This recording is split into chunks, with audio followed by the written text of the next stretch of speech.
Live, Amber. Oh, wow, really? Yes. You know what? We're live. As Michael said, we're back here with another episode of Count the Bucket Free Agency Edition. Woohoo! You guys excited? A lot has happened. A lot has happened quickly, too, Yes, very quickly. And we brought our special guest back again. Of course, with the my crazy mask. yeah, with the crazy mask. All We right. don't want Michael to have nightmares. And my wonderful co-host Michael, of course, is next to me. I'll let those two guys introduce themselves, shout themselves out, brag a little bit, and we'll get into some sponsors and we're going to jump right into the show. All right. As she said, her beautiful co host with this wonderful beard Beard. going. I actually shaved down in here the other day. I'm kind of digging it. I think it went a little low, but you know what? It's cool. Why not? That's good. Anyways, That's good. thank you. I appreciate you. See, there's nothing wrong with another man Uh-oh. observing another man. It's okay. It happens. It's uplifting. Don't worry, Anyways, that's right. Follow me on Twitter, MDLawson00, wherever it's at. That's also my Instagram. It's also my TikTok. It's also Sports Me, which I haven't done in a long time. But go follow all those stuff as I have something popping up on my screen. As Amber said, I am the co-host to Count the Bucket. Also, I'm a co-host to Backstop Banter, which is on Thursday nights, usually 10 p.m. to 10:30 p.m. Eastern time. Just depends on where work is playing. Like tonight, that's why we had to go 10:30. I just now got off work, ran home, changed clothes, kissed my babies good night, even though they're asleep, and hopped on here. Before you introduce yourself, Brandon, what do y'all think Ben Simmons will end up at? We're going to answer that question after Yes. after Brandon introduces himself. We'll answer Hold that question. on, Caleb. Yep, we're going to answer that for you. Go ahead.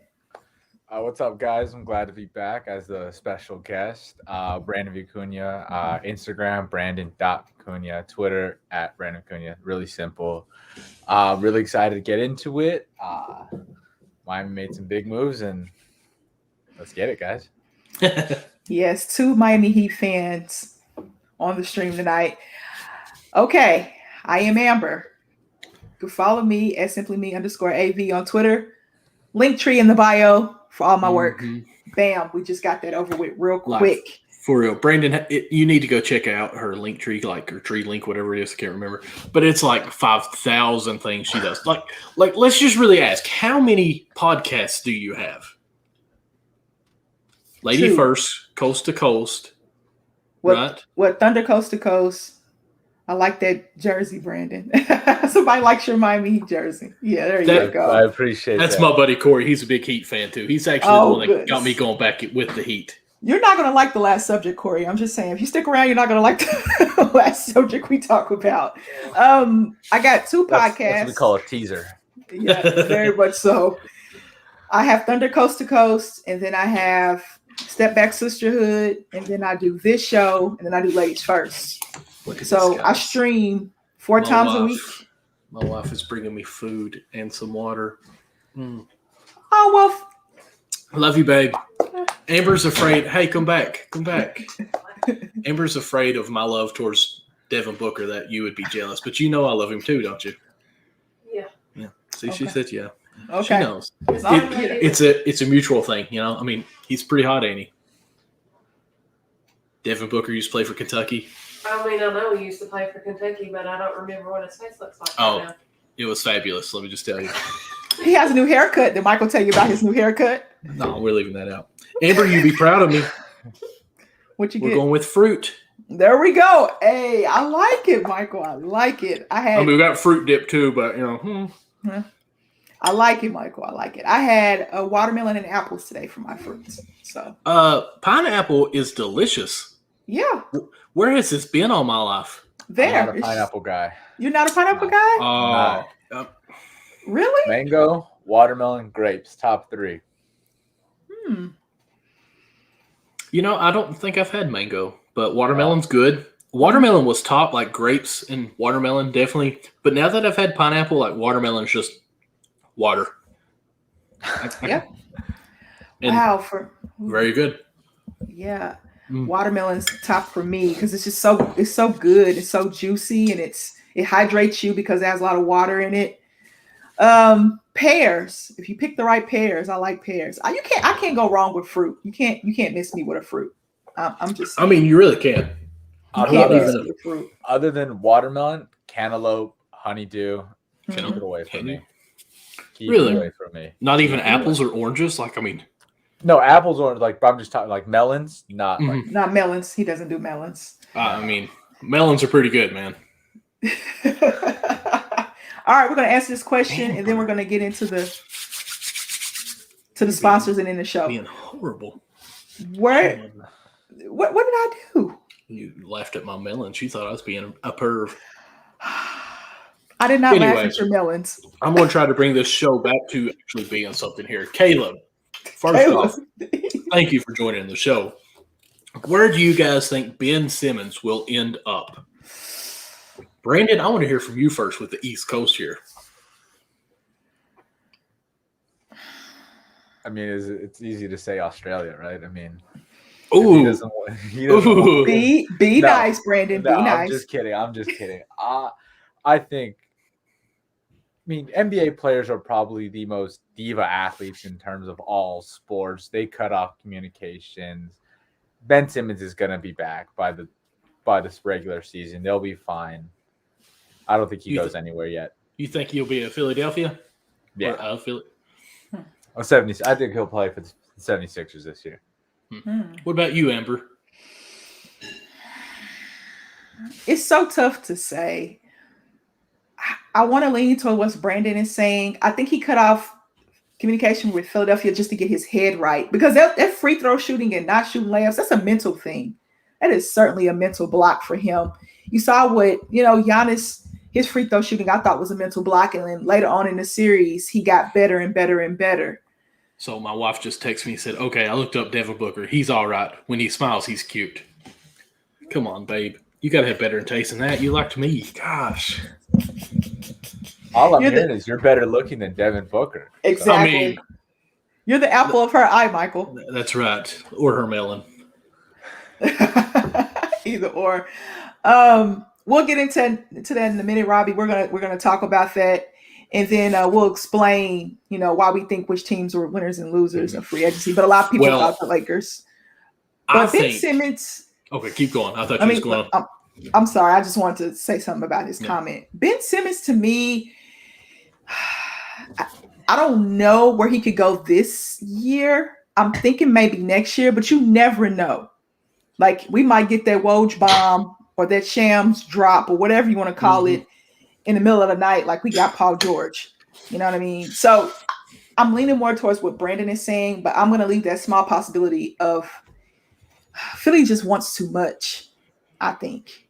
And I'm not quite sure if they can get that for Ben Simmons, because they want a James Harden type of deal.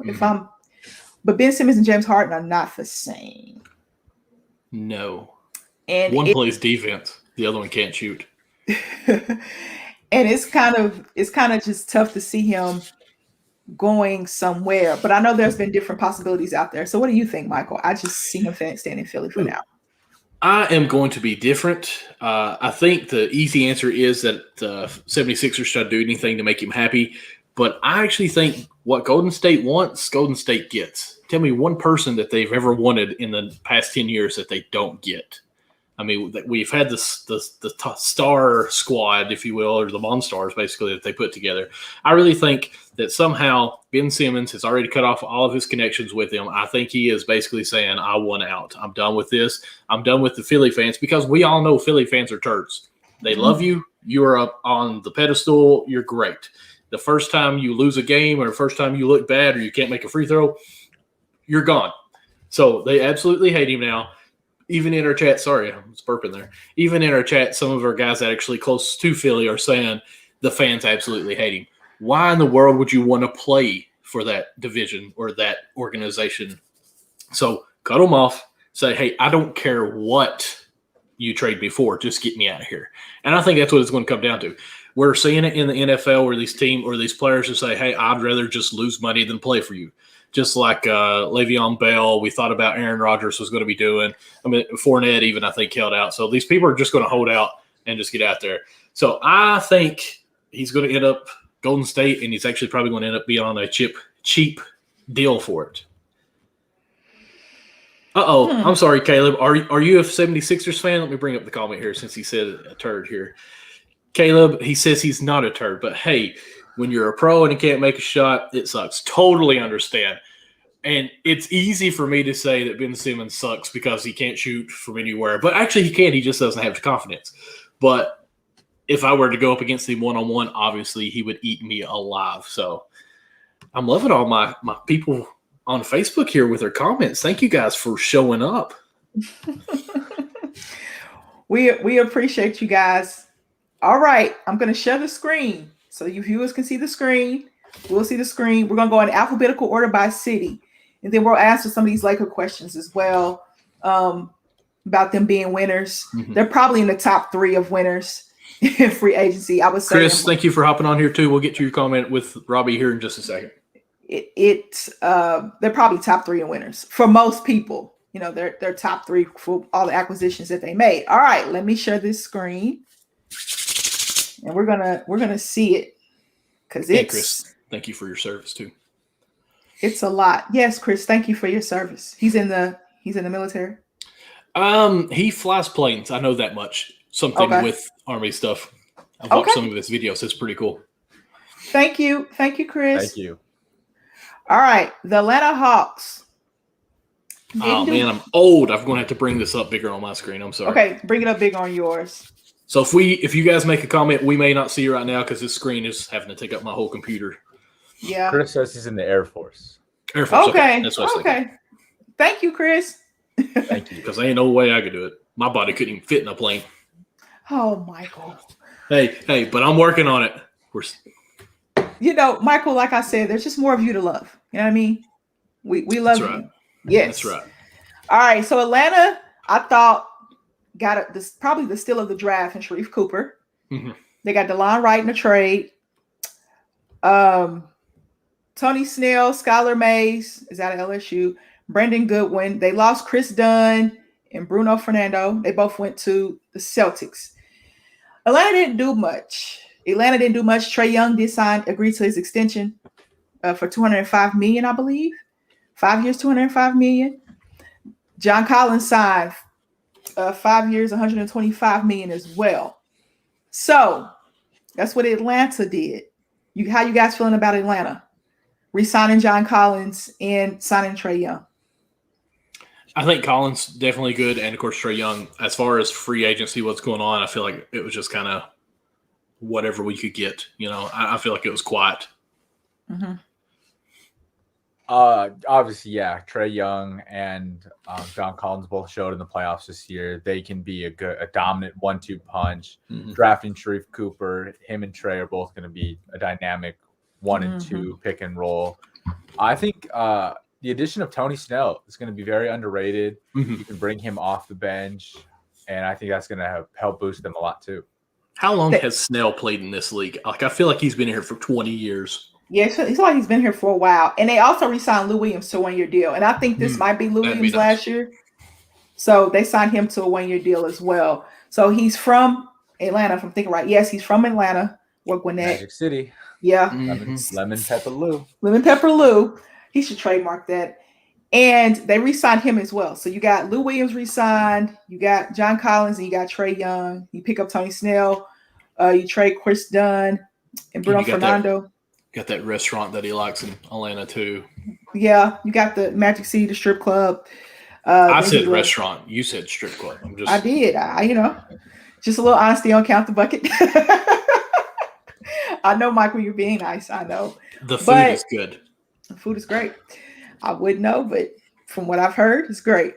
Okay, why does it do that? So that's what Atlanta did. Now, let's get to the Boston Celtics. Oh, okay, can I see it on one? Okay, yeah. All right. So they got Chris Dunn, as we said before. They got Josh Richardson from the Mavs. Shout out to Josh Richardson. His mom used to preach at a church I used to go to because he's from Edmond, Oklahoma. Bruno Fernando, of course. I cannot pronounce that name, who they drafted. Don't ask me. Cannot pronounce it. Johan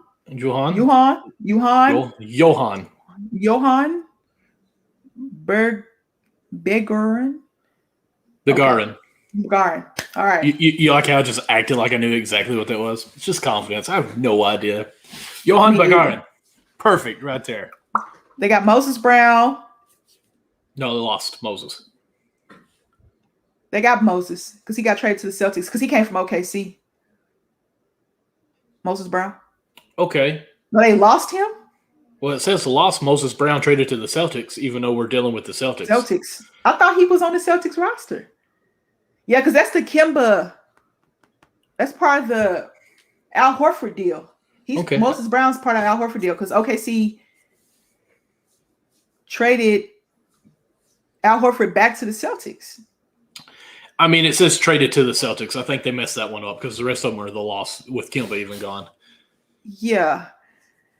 Because Kimba's traded to the Thunder. We know Kimba's with the Knicks now. Tristan Thompson, that got complete. He's with the Kings. Ojale with the Bucks. Yes. Moses Brown is there now. And Al Horford's there now. Mhm. Right? Yeah. Yeah, they did. We did give the Celtics Al Horford. Yes, we did. So why is Al Horford not on here? I wonder. Anyway. I think they must have not have this one ready for the Celtics at least. Because they even have Evan Fournier there as well. Mm-hmm. So the Celtics have revamped their roster a little bit. Moses Brown is a promising big guy. We love them in OKC. Ojale is a 3-and-D guy. Tristan Thompson is now gone. Ojale is now gone, of course. And then Kimba, of course, trades to OKC and he trades to the Knicks. So the Marcus Smart has been in rumblings about trades. Do you keep Marcus Smart? Actually, as you see that, you may not see this comment. I just went back. It's Chris talking back here with us. I'm going to pull it up here. Since you said Marcus Smart says, what do y'all make of the rumors of the Celtics making a play for Schroeder? Guessing it'll be a sign and trade with the Lake Show. Rumors potentially sending Marcus Smart in that deal. I don't like it because the Lakers already have enough guards, I think, personally. So who do you not like it for? I don't know if I like it for Boston either because you got Peyton Pritchard there. Do you stunt his development? I am super high on Marcus Smart. I think he is a stat sheet filler. Now, does he fill them with a bunch of points? No, but the quality of the stats are unchartable, in my opinion. I think he's a guy that'll put his nose right in the defense or in the offense, cause I'm going to say ruckus, just cause chaos more or less, and then he's going to get like one steal, one block, one assist, 1 point, one rebound. You know, he's going to get a lot of stats, just not filled up a lot, and those are a very valuable player in my eye. So I think Marcus Smart is actually the backbone of this team. I'm going to say this, hate me if you want, but I almost feel like he is the Draymond Green of the Celtics. You know, he's the guy, he's the crazy one that, you know, he was hurt some this year. So I think that's one reason why the Celtics did underperform. So I'm going to say I would actually like this for the Lakers because I think they get the guy that can actually play defense and is under the age of 35. And I think it'll help them to that part because you're not signing Marcus Smart to be a scorer. You've got too many different guys to that. You're signing him to be the hard worker, the guy that's actually going to play defense. I would like it more for the Lakers than I would the Celtics. But if I'm the Celtics, I keep Smart no matter what. I keep Smart. And the Lakers already have – I don't think they can afford Marcus Smart either. The Lakers will figure out a way to afford anyone. I mean, they may have 7 people on the team by the end of the year, but they'll have it. Like Lakers – if you want to pay me the bare minimum, I will sit on the bench. I can sit in the corner and just throw it at the rim and let you all just catch it and dunk it. If you need someone to fill a spot, I'll take a charge. When you look at who the Lakers signed, you'll see why he doesn't fit. We'll get to that. You'll see why they already have so much, I think. But I like Marcus Smart. I think he should stay with Boston. What do you think, Brandon? I love him. I'm going to agree with Michael. I think Marcus Smart's a guy that you don't – if he's on your team, you love him on your team. If you're playing against him, you hate him. He's a dog. He gets in a stance, gets low. He's a menace on the ball. He'll take charges, grab the rebounds. He's going to flop, and most of the time he's gonna draw the offensive foul. I think Schroeder's feelings are hurt from Laker fans and the rest of his team, I think he does need a change of scenery. Mhm. I think it could be a win-win for both teams if they're able to pull off that trade. See, here's the deal about Schroeder. This is why I don't like it for the Celtics, because I think they're getting younger. And you drafted Peyton Pritchard. He played pretty darn well last year. That's pretty much going to be your backup point guard for the future. Can you play him and Schroeder together? Probably. I just don't like it for the Lakers because everybody else they've signed. And we'll get into that. Right. You know, and I'm trying to figure out, like, okay, your second unit, right? We know the first unit for the Lakers is going to be. I'm thinking about the second unit. That second unit is already 5 deep. And pretty solid 5 as well. And but I'm trying to figure out where he could probably go. Dennis Schroeder, I think he just shot himself in the foot. I think that's Well, I mean, I'm thinking, tough. I mean, Marcus Smart is not going to go to a team and be a scorer, like I said earlier. I mean, you've got Westbrook, you've got AD, you've got. But where does LeBron. he? But you understand, like, They need shooters, is what they need, you know. And Marcus Smart, they need it's not- shooters. But that second, we'll look at I'm telling you, it just doesn't. For me, I don't like it. I don't like it. I know for the I'm a Lakers. Kentucky guy, and obviously I'm going to be rooting for Kentucky guys, but I'm absolutely ecstatic for Malik Monk this year.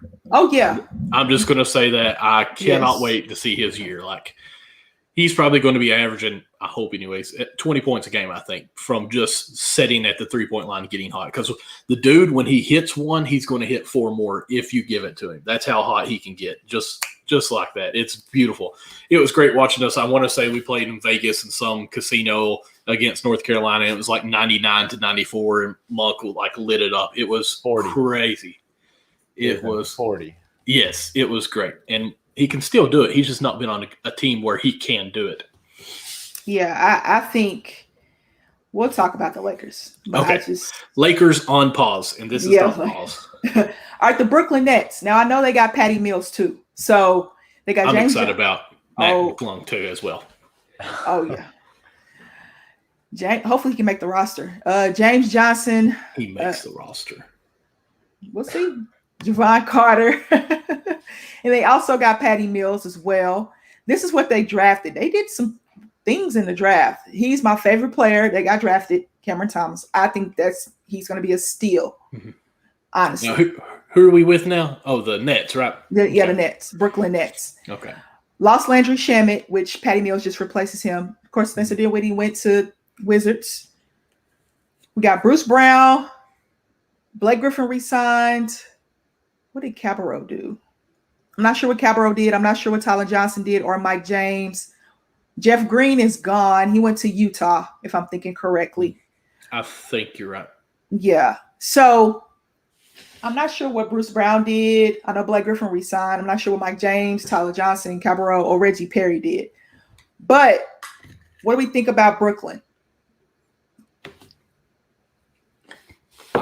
Blake Griffin showed that the guy didn't dunk for a year and a half and then goes to Brooklyn, found the fountain of youth, and now he's once again the most athletic person on the planet. He knows his role. He doesn't have to be the first option or second or third. I don't even know if he's the 4th option on that team, which is scary. Yeah. So Patty Mills is coming off of a bronze medal. I mean, he gave him 42 yesterday. He's going to be a great pickup for them, probably coming off the bench, and can just lead that second unit. I think Brooklyn's going to be back, and their only hurdle is injuries. And the Miami Heat. I would probably, and this is not talking about free agency and all this stuff, I would have Blake Griffin and Patty Mills become best friends for that second unit and just be like, you know what? Well, we got these guys out. I want you all to just work on a pick and roll. You two get this great bond where it's pick and roll and just lob it up there and just rip the rim off, because obviously you can still do it somehow. And then everything else is just going to fall into place with all that firepower. It doesn't matter what they do on free agency. Matter of fact, hey, Brooklyn, if you want me to take a bench seat as well, go ahead and sign me. You don't have to sign me to too much. I'll be fine with $100,000, and I won't even shoot the ball. Just pick me up. Good for team morale. That's right. I mean, you need someone to clap your hands. I'll do that. I'll come up with a handshake for everyone on the team. I would do like those wheelbarrow things with like what was it? What was that college that did all those celebrations?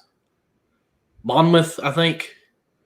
I think you're right. Yeah. You're Had a all great those- glue guy. Great locker room presence. That's Yeah, what listen. every championship team. I mean, needs one I'm of just those going to throw guys. this out here. I'm sorry, Amber, for the visualization that you're about to get. But, we win the game. I'll come in there. I'll take my shirt off and be like, yeah, boys. And everybody be like, yeah, the fat white guy's already taking his shirt off. It's a party now. It's everyone's got one. I'll be that guy for you, Brooklyn. Just bring me on in. I just need 00. That's my only request. $100,000, 00. Done.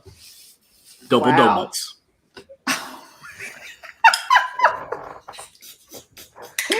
Well, Michael, we're rooting for you. Sean Marks, get on the phone. Go ahead and scoop Michael up. You heard his demands. You heard his salary. That's right. You got an agent, Michael? You don't have an agent? You just going to do this solo? I mean, for the requests I have, I'm pretty sure I can handle that solo. Chris, I agree with you. If they're healthy, there's no way they don't win the East. But I will say, but there's some noise that's coming up from the South that I can't wait till we talk about. Oh, goodness. Insert the jersey. Oh, goodness. Oh, goodness. I like what Brooklyn did. They just replaced Shamet with a better shooter and a champion in Patty Mills. You lost Spencer Dinwiddie, but you knew you were going to lose Spencer Dinwiddie. You resigned Blake Griffin. You lost Uncle Jeff. That's okay. You drafted, who I love in the draft, Cameron Thomas. I like Day'Ron Sharp too. So they did some pretty good things. Javon Carter's a defensive guard. James Johnson is a defensive wing. They got players that know their roles. Go ahead. Who do you think is going to be better in the locker room? Patty Mills or the world is flat, Kyrie Irving? I think Patty Mills is more of a big chill guy. Patty is real chill from what I've heard within the Spurs organization from people that I follow from the Spurs that write about the Spurs. He's a very chill guy, knows how to win.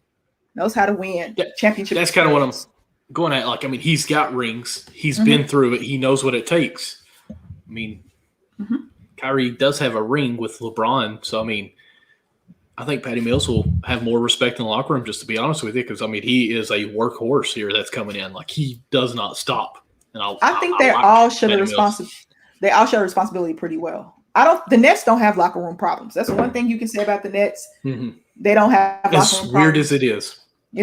Least favorite, strawberries. Okay. Wow, really? Strawberries? They're Oh, good, but Michael. they're weird. Like, it's almost like you can taste every seed. It's kind of odd, but you know what? All right. The one thing I Charlotte, want to go back to Brooklyn though go ahead. is Go ahead. Patty Mills and Kyrie both have Australian ties, and I think Patty Mills can keep Kyrie a little in check off the court, and I think it'll help Kyrie's mental state. All right. I just think that they all, like, Kevin Durant and James Harden have played with one another. And then Kyrie said, hey, I want to play with you. Him and Kevin Durant are good friends. So I think that helps. That just helps when guys want to play with each other and guys understand their roles.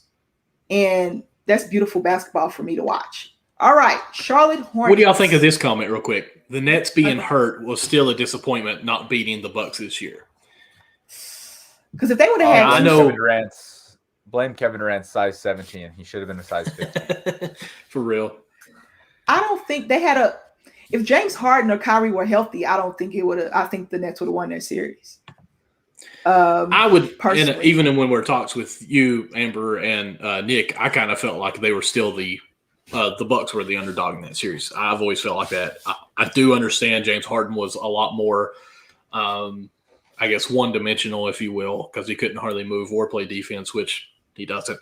But anyways, so, I mean, looking back, kind of watching it a little more, I can see it being more favored for the Bucks. But, yeah, I think it was a fail, really, for them not to beat the Bucks, especially to make it last all the way to the seventh game, too. Yeah, I mean, they probably don't like it. I know the Nets didn't like it at all. Of course.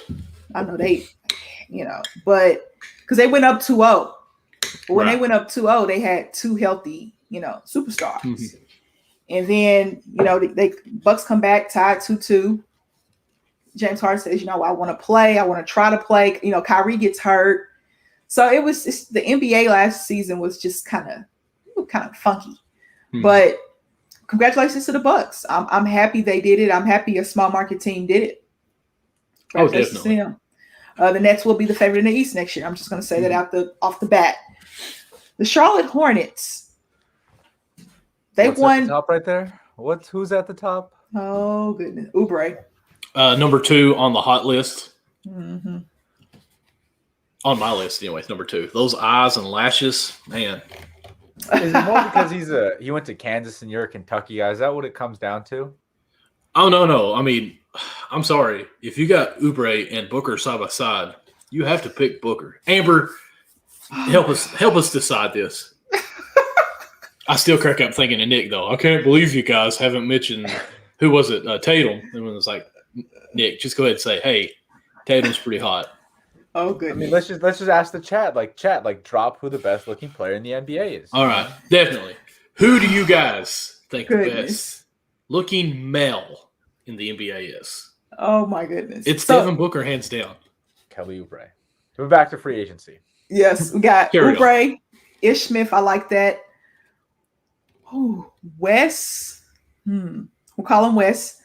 Mason Plumlee. They got him via trade, I guess. They drafted Book Knight, Kai Jones, JT Thor, Scotty Lewis. They lost Devontae Graham. We saw that coming. Malik Monk signed with the Lakers. They waived Caleb Martin either today or yesterday, but I think his brother Cody is still on the team. His twin. Cody Zeller signed with the Blazers, and these are the free agents. I love what they did in the draft. We talked about this. So what do you guys think about the free agency for the Hornets? I think they're still a playoff team with the additions they made. Yeah. And I like Ish Smith. I think he is fast and cheap. And I think in that offense, whether they're going to be playing this year, I think it's going to be wonderful to watch. Yeah. I do hate that they lost Graham. Yeah, I do too. I love Devontae Graham. Mm-hmm. But I think this team has moved on from him in a way. Like, I mean, not that Graham has been in the league that long, but it's almost like, okay, let's turn the page and let's go with Ball, really. So I'm anxious to see what they do. I like Hornets. That's probably my second favorite team. You have to love the Hornets. If you watch basketball in the 90s, you have to like the Hornets from Larry Johnson and Muggsy and just the blue. I know it's going to be weird, but their jerseys are just they're hip. I mean, how many had those starter jerseys? Jackets. Everyone had a Hornets one. I did. Yeah, I love everyone colors. Did. And I was a Bulls fan. All right, Brandon, what you think? I mean, we talked about it when the draft happened. I'm a big James Bouknight fan. It does hurt to lose Devontae Graham, but like we said, the NBA is a what have you done for me lately league. Devontae Graham was up there, but LaMelo Ball's one rookie of the year. Kelly Oubre probably coming off the bench. Him and Ish Smith running that pick and roll, especially with Kai Jones being that freak of an athlete, is going to be. They're going to run up and down the floor. They're young and they're ready. They're hungry. They're a playoff team. I'm going to bring this back up in case y'all didn't see it. I clicked on it probably at the wrong time, but I'm guessing Chris thinks Kevin Love is the hottest NBA player. I mean, come on, man, Chris. I mean, wow, you could do better than that. I mean, rookie Kevin Love, I can understand it. You know, had the nice little beard goatee going on, but you got Devin Booker, man. Like, I think he gets a haircut every day because it always looks the same. Yeah, this isn't updated. I guess why it's not updated because we're going to Chicago Bulls and they've been questioned about tampering. Yes. So we know the Bulls have trying to sign Lonzo, Caruso, and DeRozan, right? We know that. I can't believe Robbie didn't say LeBron James. Like, he is a LeBron James diehard fan. Like, he can tell you the height and the weight of LeBron in high school. Oh, pitiful. my. Yeah. They drafted pitiful. Ayu Dosunmu, excuse me, out of Illinois. He's a Chicago kid, so he's playing for his hometown. Now, Lauri Markkanen, I think he's gone. They say Charlotte. They're saying Charlotte for Lauri. Charlotte, Dallas, and there's another team in the running for him. So we know what Chicago's trying to do in free agency. How do you feel about those moves, adding Caruso, DeRozan, and Ball? and then drafting Dosunmu. I will say it's a move in the right direction, and it makes them entertaining and interesting. Does it get them high in the playoff contentions? I still don't think so. I like Fournier. Am I saying that right? Fournier? Fournier, maybe? I don't know. Fournier. I like him, especially what he proved in the Olympics. Like, Did he sign with Chicago?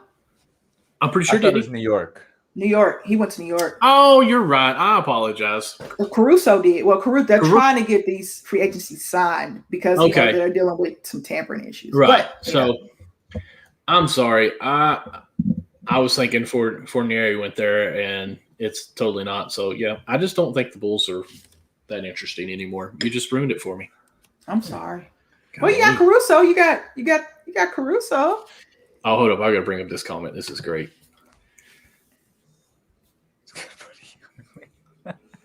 I can't see it. Oh, okay. It says LeBron is good, but he is ugly. Oh, okay. That's hurtful, Robbie. It is very hurtful. Amber, do you think LeBron is ugly? I'm not attracted to LeBron James. Okay, so Okay. you're just not going to be meaning with the ugly word. Okay, I got you. I don't use that word. Amber, you still haven't gave us your top 5 hotties of the NBA. Oh my goodness. I don't really look at them like that, honestly. You need to. I know how athletes live. I know their lifestyles. No, thank you. Okay. Mm-hmm. So sad. That fixes that conversation. I know how they live. I'm not interested in that. So that cuts that off. I think the Bulls are playing. Carry on. I think the Bulls. I can't see you guys. I'm just looking at I'm looking at the screen. I can't see. Oh, okay. I think the Bulls are a playoff team, though. I honestly do. If they can get these free agents signed. You also think the Cavs are a playoff team? Yes. Yeah, that is my hot take. Everybody has a hot take, guys. I have it here written down still. It's I not know. moving. It's my hot take. But I do That think one's the Bulls. hotter than the sun. Yeah, it is. It's very hot. Hey, it's hotter than all get out. But hey, if it doesn't happen, it's okay because it's a hot Yeah. take. And a lot If of it hot doesn't takes. happen, we don't care. But if it happens, it's like, oh my goodness. But yeah. how do you really think the Bulls and Cleveland get in? Well, Cleveland is a hot take. The Bulls, I think, can get that. Actually, have a chance. Oh, okay. Okay. No, Cleveland's just my hot take.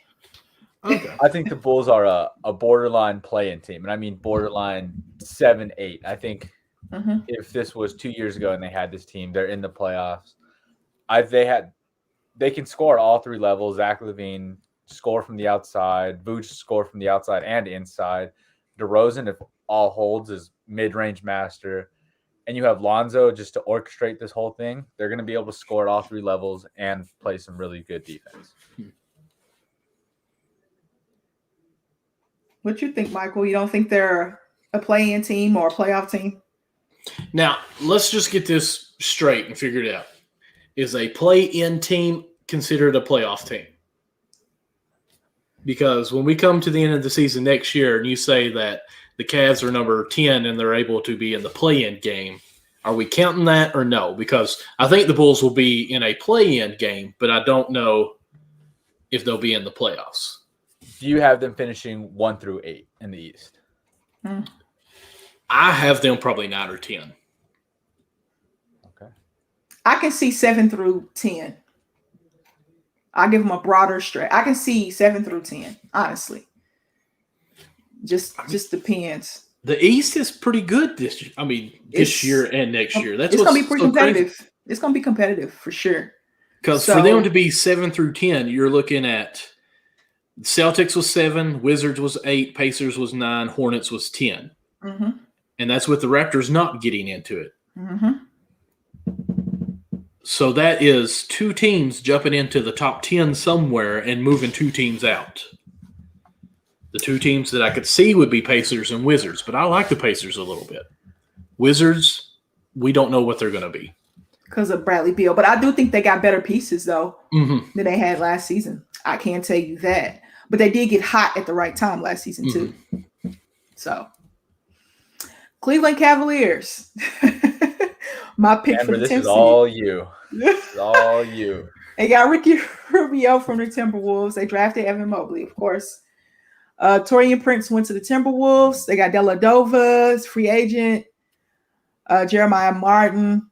Isaiah, I don't know how to pronounce this. Hardenstein.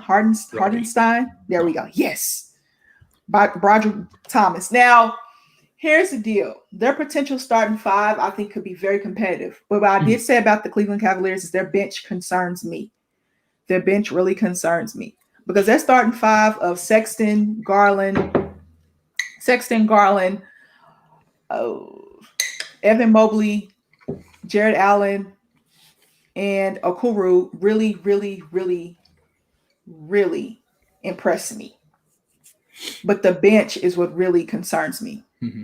That's my biggest concern. But it was a hot take. It was a very hot take.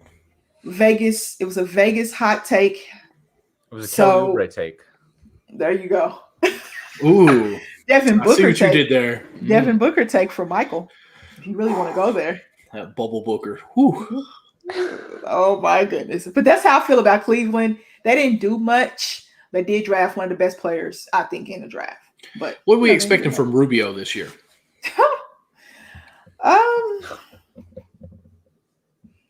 Do you think they keep Ricky Rubio? Do you think they keep him?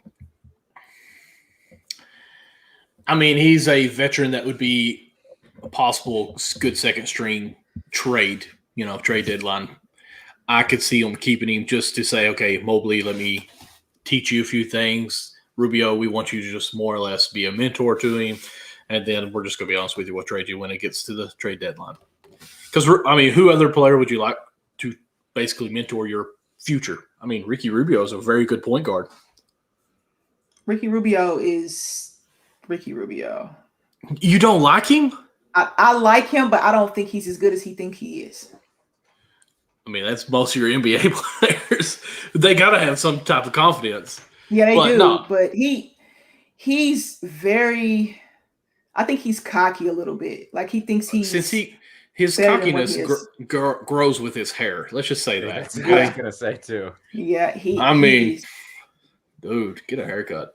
I mean, is he in your top 30 point guards in the NBA? Top 30, no, because then he would be the starter. Yeah, he's not starting. Yeah. Okay. And he demanded $100 million from the Timberwolves at one point. And they was like, nope, we'll just rather send you off free agency. So I just think I like Ricky Rubio as a floor general. He's a pretty good passer. I give him that. He's an improved shooter. I just don't think that I can't say he's not as good as he thinks he is. I can't say that. That's rude. Thank you, Chris.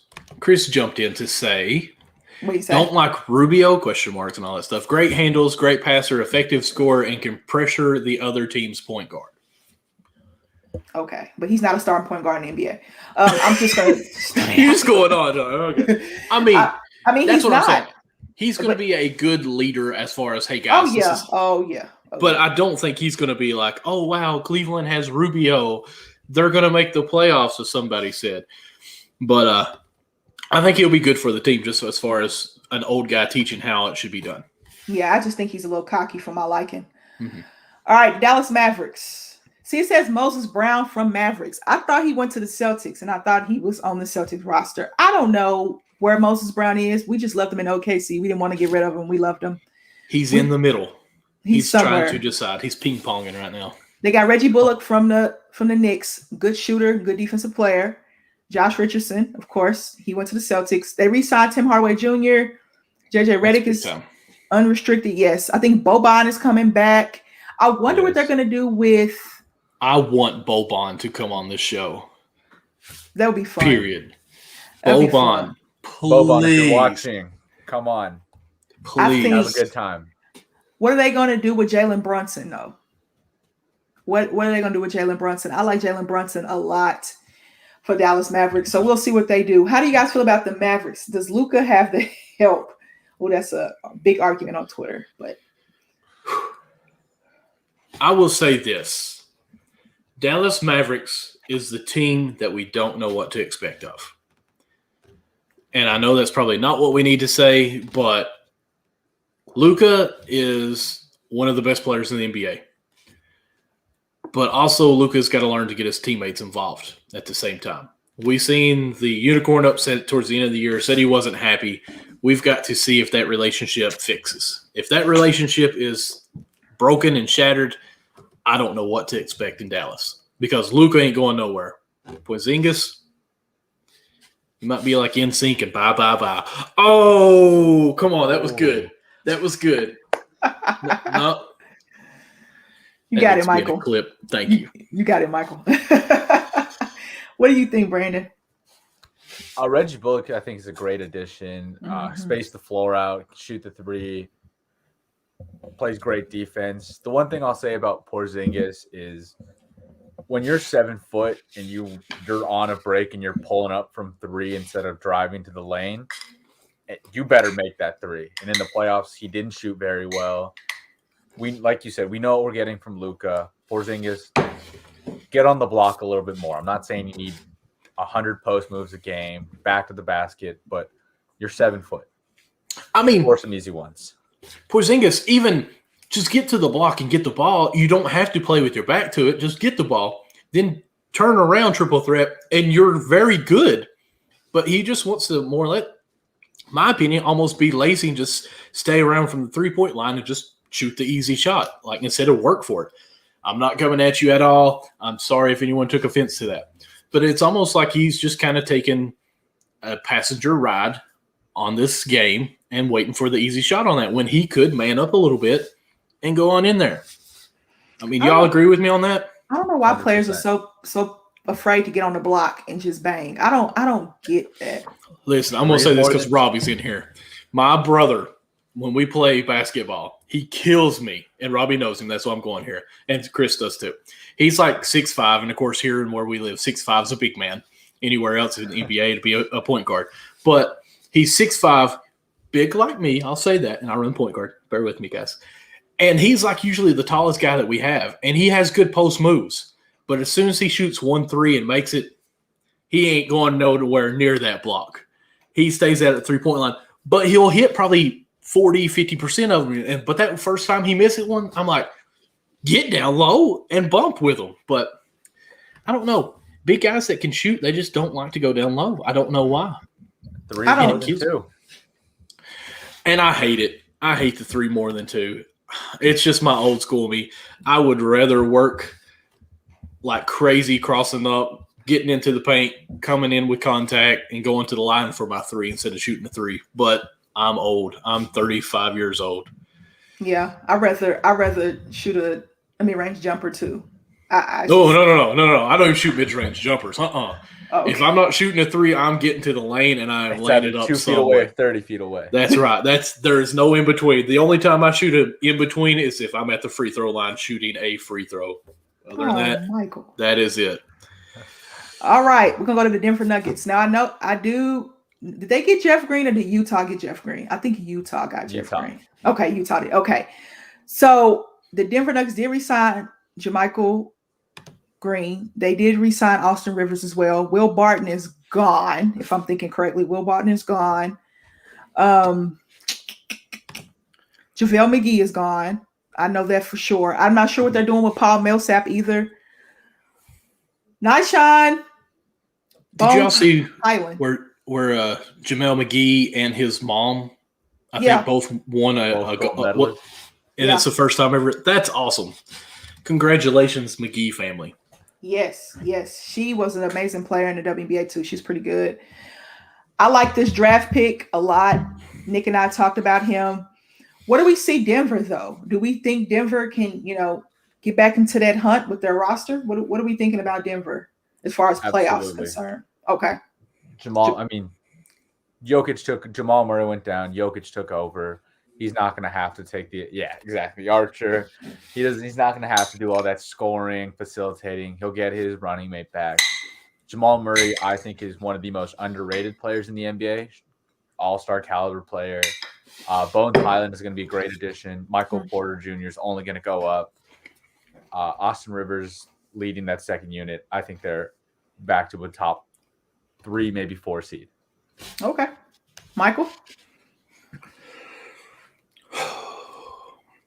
I am in love with the Nuggets.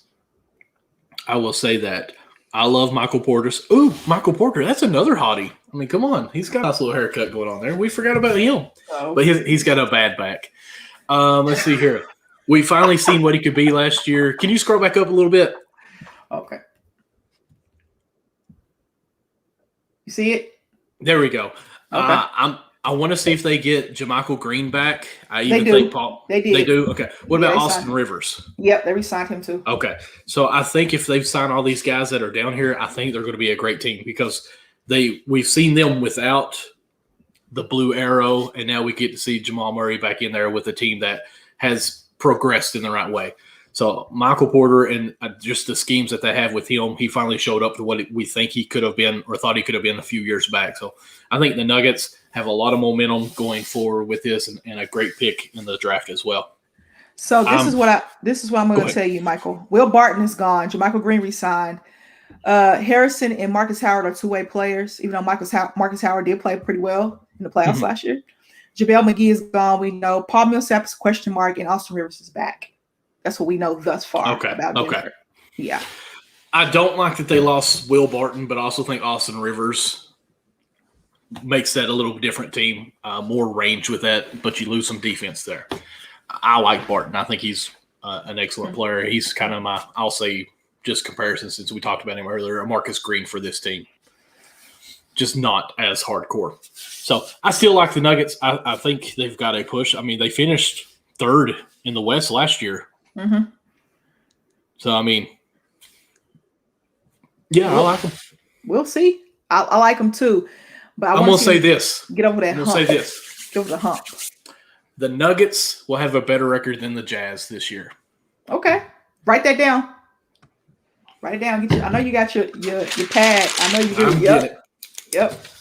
All right, let me put Amber on this one. Simply Amber. I'm already on it for the Cleveland Cavaliers Oh. pick. I'm already on it. No, yeah, I'm just making sure that we know it's you. We know I picked the Cavs to finish 10th in the East. Brandon's gonna remember Mhm. that. I know he's gonna remember that for sure. Oh, I got that one. That's up here. See, Detroit, number 1 overall pick, Cade Cunningham. I love Isaiah Livers. I think if he didn't get hurt last year from Michigan, he probably would have been a first-round pick. Luka Garza got drafted, and then the name that Bossa, we'll call him Bossa. All right, that's what we'll call him. There we go. See, Brad is good at these names. They got Trey Lyles from the Spurs, and they got Kelly Olynyk from the Rockets. I want to think. Yeah, Kelly Olynyk went to the Rockets last year. Yeah. All right. They lost Tyler Cook, Wayne Ellington, Corey Joseph, Mason Plumlee, and Divas. I think I said that right. Yeah. Above my pay grade. Divas. Seridius. I tried. All right. Devia Seriadis. Again, see, I didn't even say a single Yeah. word in there, but sounds good. We tried. That's all we can say. How do we feel about what Detroit did in the draft? We're going to talk about their draft because they got the number 1 overall pick. And they got a potential. Isaiah Livers has a lot of potential. We'll see what Luka Garza can do. So how do we feel about Detroit? Can Detroit be better than they were last season? Yes. Okay. Because how could they be worse? That's true. We can only go up from here. Again, Trey Lyles, I feel like is another NBA player that has not had a chance to show up to what he can be. He looked a little bit better in the past 2 years, but coming from Kentucky, we thought he was going to be a lot better of a player. So I'm anxious to see him in a worse team, maybe have a better chance. I like Kelly Olynyk. I think he is a versatile player that helps any team that he's on. I think the draft went well. I don't know about Luka. We've kind of talked about this. Will he even make a team? I think him being from the north area, this will probably have some seats or butts in the seats, more or less, just because it's Luka and he had a great college career. Honestly, that's about all I want to say on that team. I mean, it's still the Pistons. Yeah, get the ball to Cade Cunningham. Everyone get out of his way. Let's see what he can do. Mhm. Kelly Olynyk started for my team in the finals, and that was if Kelly Olynyk's starting in the finals, that should tell you all you need to know. Detroit's a dumpster fire. They're not going anywhere. They'll be back in the lottery. They'll be back in the lottery. Oh darn! But they will be better than next year, right? I mean, last year. They year. only won 20 games last year. Do we think They get 82 this season. They get 82 games this season, so well, that's I think true. higher. I think they'll win more. Okay, you can only go up from here. All right, Golden State. Oh boy, Golden State. Where you at, Nick? We need you. Yep, this is his team. They drafted Kuminga and Moody. They've looked pretty decent in Summer League so far. I've been watching Summer League. It's on right now. I'm missing it. Kenneth Bazemore went to the Lakers. Of course, we know that. Kelly Oubre went to the Hornets. Pascal went to go play with his buddy, Donovan Mitchell, childhood friend. So we got send Jordan Bell to the G League. When it's two little stars right there, that means they are a two-way contract. So Jordan Bell and Nico Mannion, are two-way players. Okay, Golden State didn't do much. They haven't done anything yet. Oh, Andre Iguodala. They did one thing.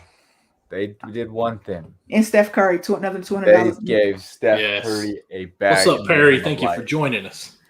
Thanks, Perry. Hey, Perry, I can't see your comment because I'm looking at my screen. Robbie chimed in here, said Golden State still has Dre, Clay, and Steph. If they're not food, or I guess it's supposed to be good. Good. I say disappointment.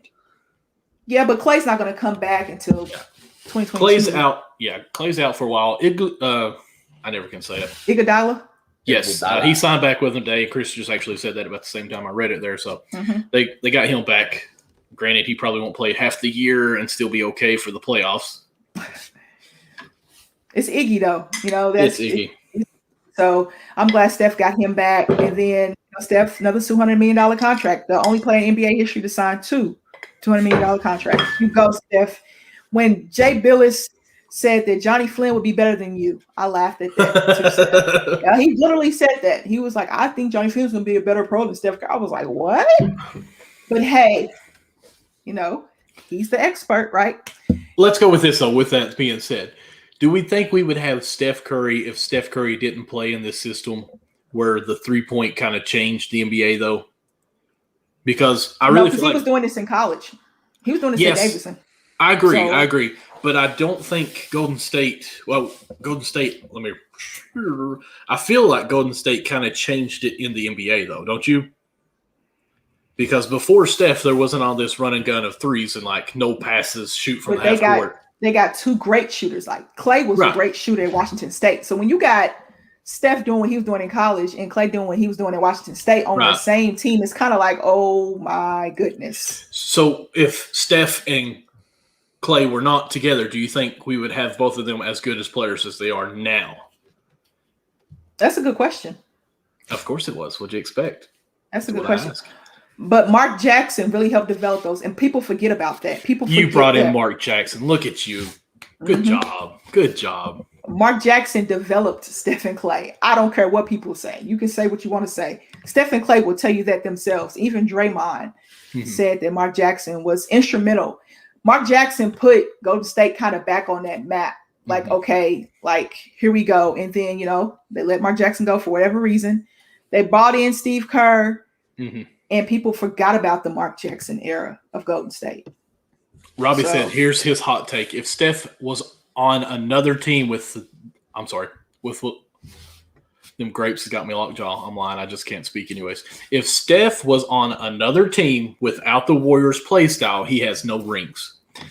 I mean, reading that, I first thought, hey, that's kind of crazy. But at the same time, if it's not the style, it wouldn't fit Steph. So, you wouldn't be using him to his versatile abilities like that. So, yeah, I could kind of agree with that. If you're playing a 99-star player not at the three-point line, then, yeah, you're probably not going to be winning rings with him. That's like saying LeBron James shoot threes. Well, it depends on what kind of system he's in because they cater that system to him. So, say, for instance, if he went to the Spurs, you don't think he'll have a couple of rings if he went to the Spurs? Spurs, I think so, because I think Pop would have him in a great system there. Unlock it. It's the system. It is the system for me, I think. You have to unlock your players. You have to know how to unlock your players. What do you think if he would have had Mike D'Antoni as a coach? Because it's point guard heavy with him, but at the same time, it's a totally different scheme of a point guard. Dribble to the hole. We're going to shoot the ball 1,000 times. And we don't play defense because who cares? We're going to have everyone we're gonna have 5 guards on the floor. The way Steve Kerr built it, it's we're gonna shoot threes better than everyone, get open threes first of all, and then we're gonna swarm the ball and make you turn the ball over.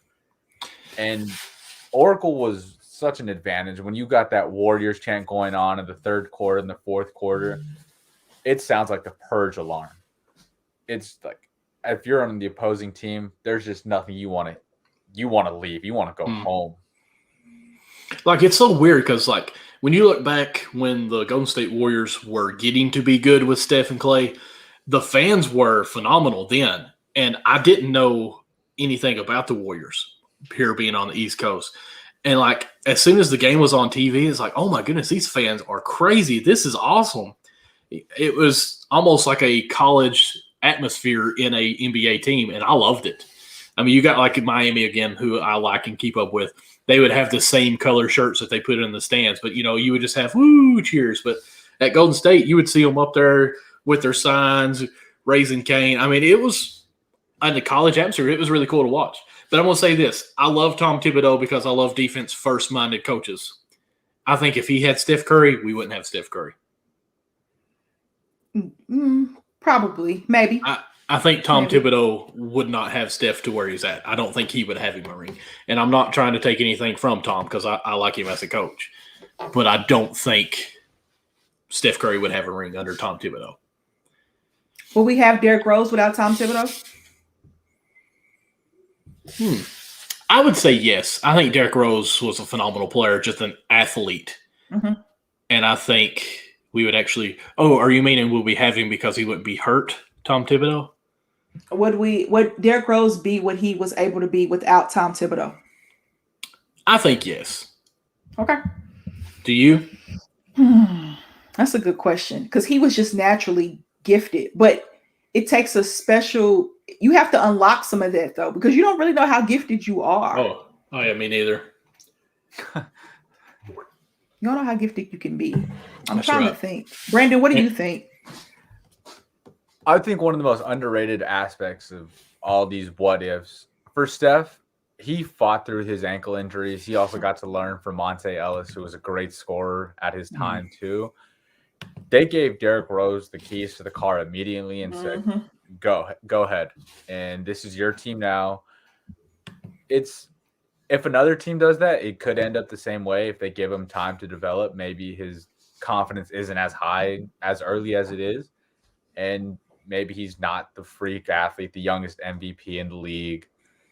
And we just don't see that Derrick Rose, but we do see a longer career Derrick Rose with more, who's been just not as consistent, but consistent. Okay. Those are good questions. But you kind of, you just kind of never know. But I'm glad that Mark Jackson was able to unlock those young players. And Jerry West was the player personnel guy for Golden State when they drafted those players. So shout out to you, Jerry West. All right, the Houston Rockets. I thought they had a great draft. Well, they had 15,000 picks. They did. Now, what do they do with John Wall? Because you drafted Jalen Green. What do you do with John Wall? Let him coach at Kentucky. Hey! You're shipping him off like that, Brandon? You just going to ship him off? Well, I mean, you're paying him that much. I think he's going to stay on the team. Yeah.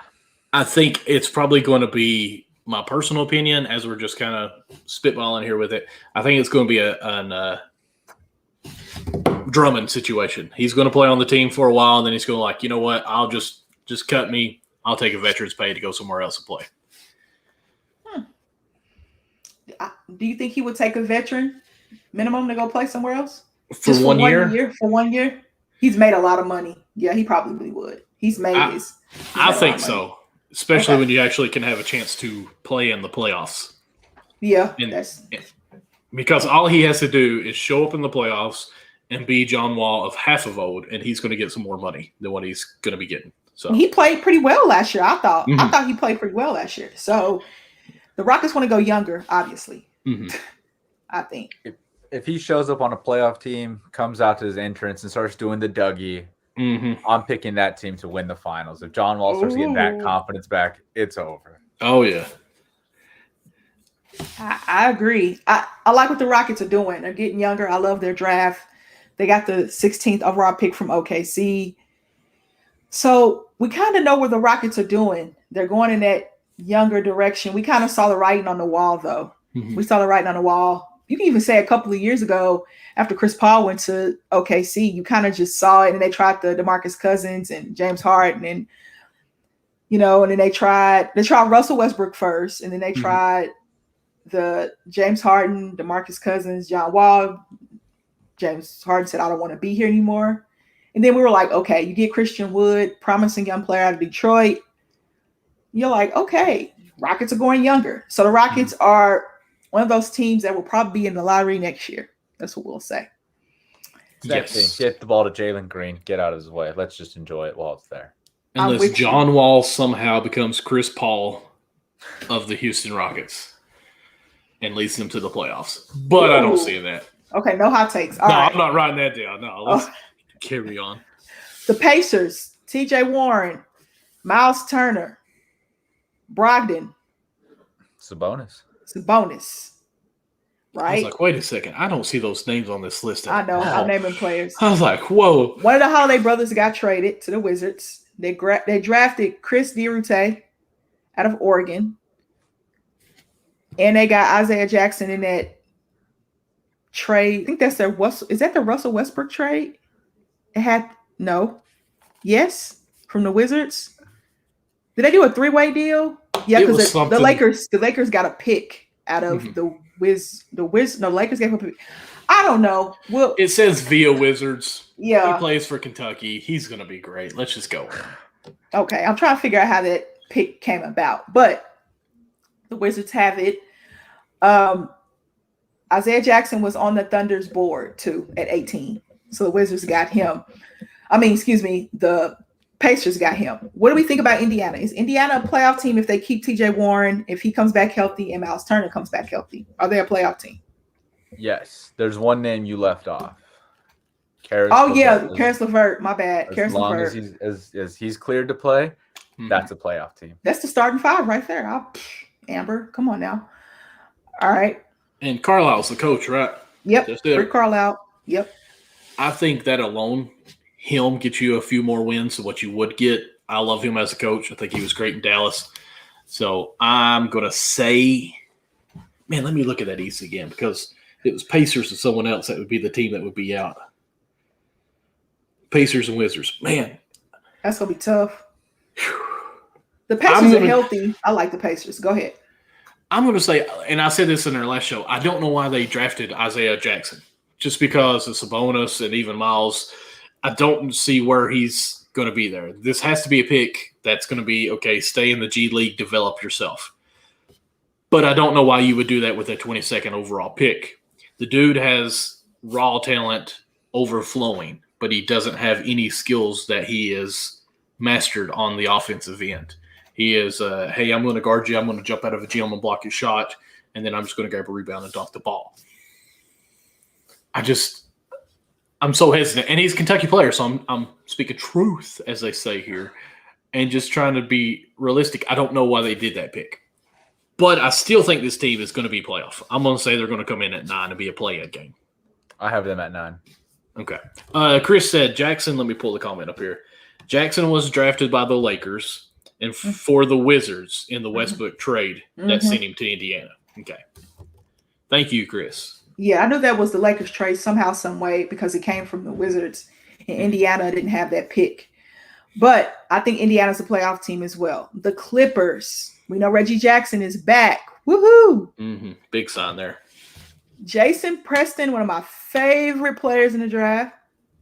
They got Keon Johnson, of course, out of Tennessee. Brandon Boston. That's your boy. That's your boy. Oh, yeah. Well, he just disappointed me this year. Brandon, you should have came back, PJ. It's okay. Nicholas Batum coming back.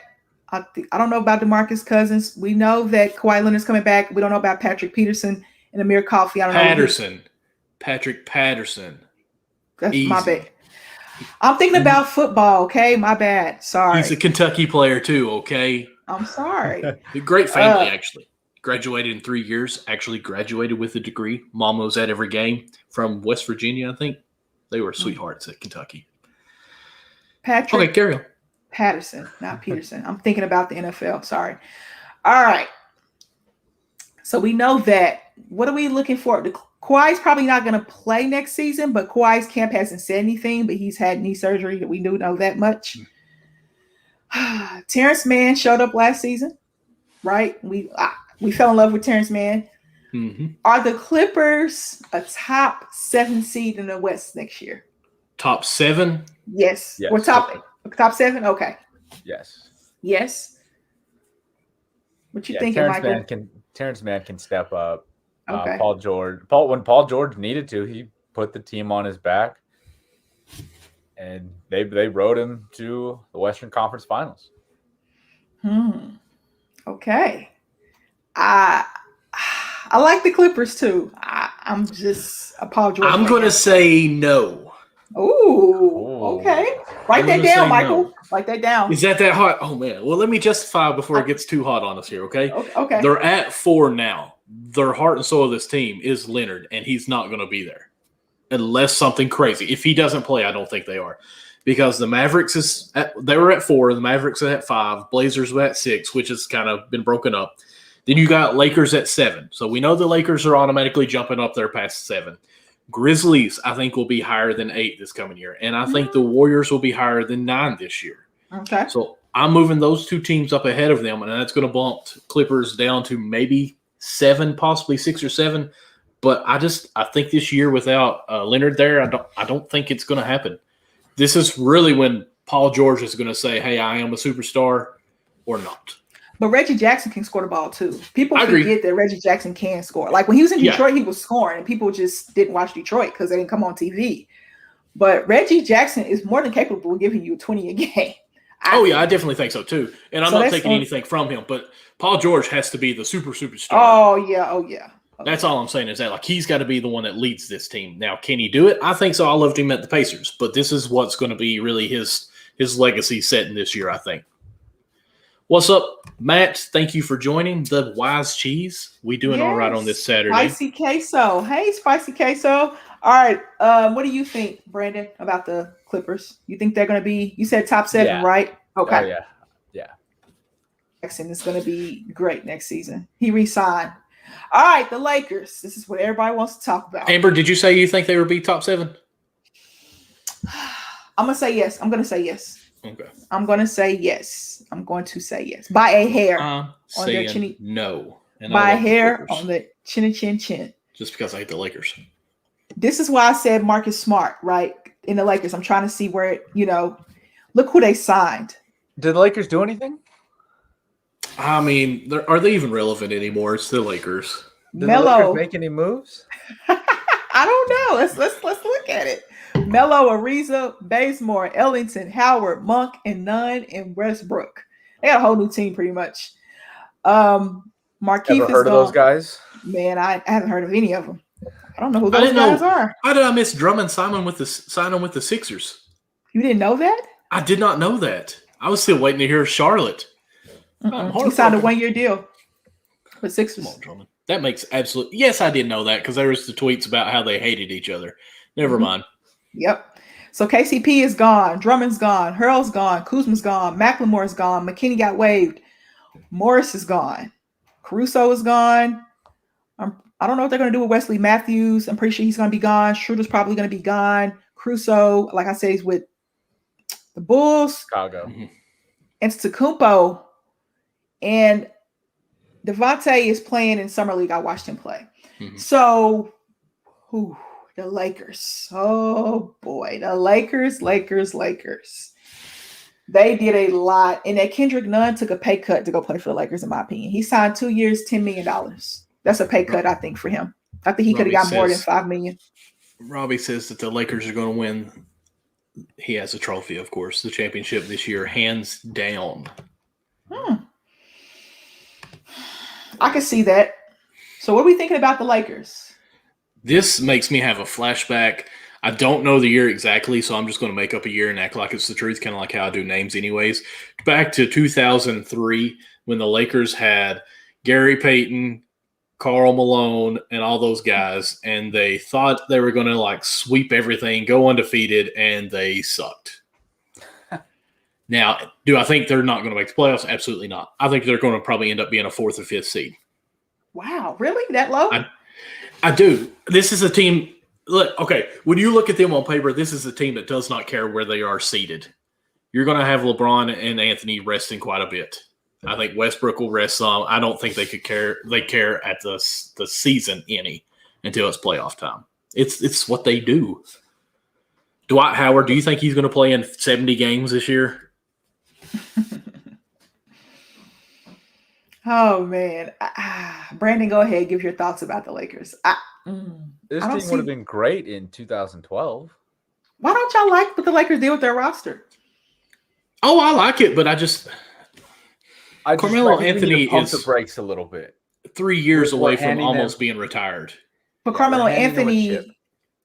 let me say this real quick, Brandon, to Michael. Carmelo Anthony was the Blazers' second leading scorer with CJ McCollum out. I agree. He had a great career with the Portland. I was going to say Trailblazers, and I don't know why I thought that was weird. But I just feel like this team is old. Ariza, like what year is he? He's got to be in his 35, I'd say. Dwight Howard is 42. But everybody understands their role, though, as well. I think I everybody agree. understands their role.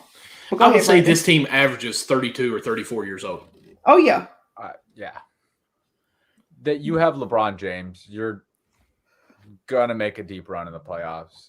A healthy Anthony Davis is their biggest problem. We know what he's dealing with in his foot the past 2 years.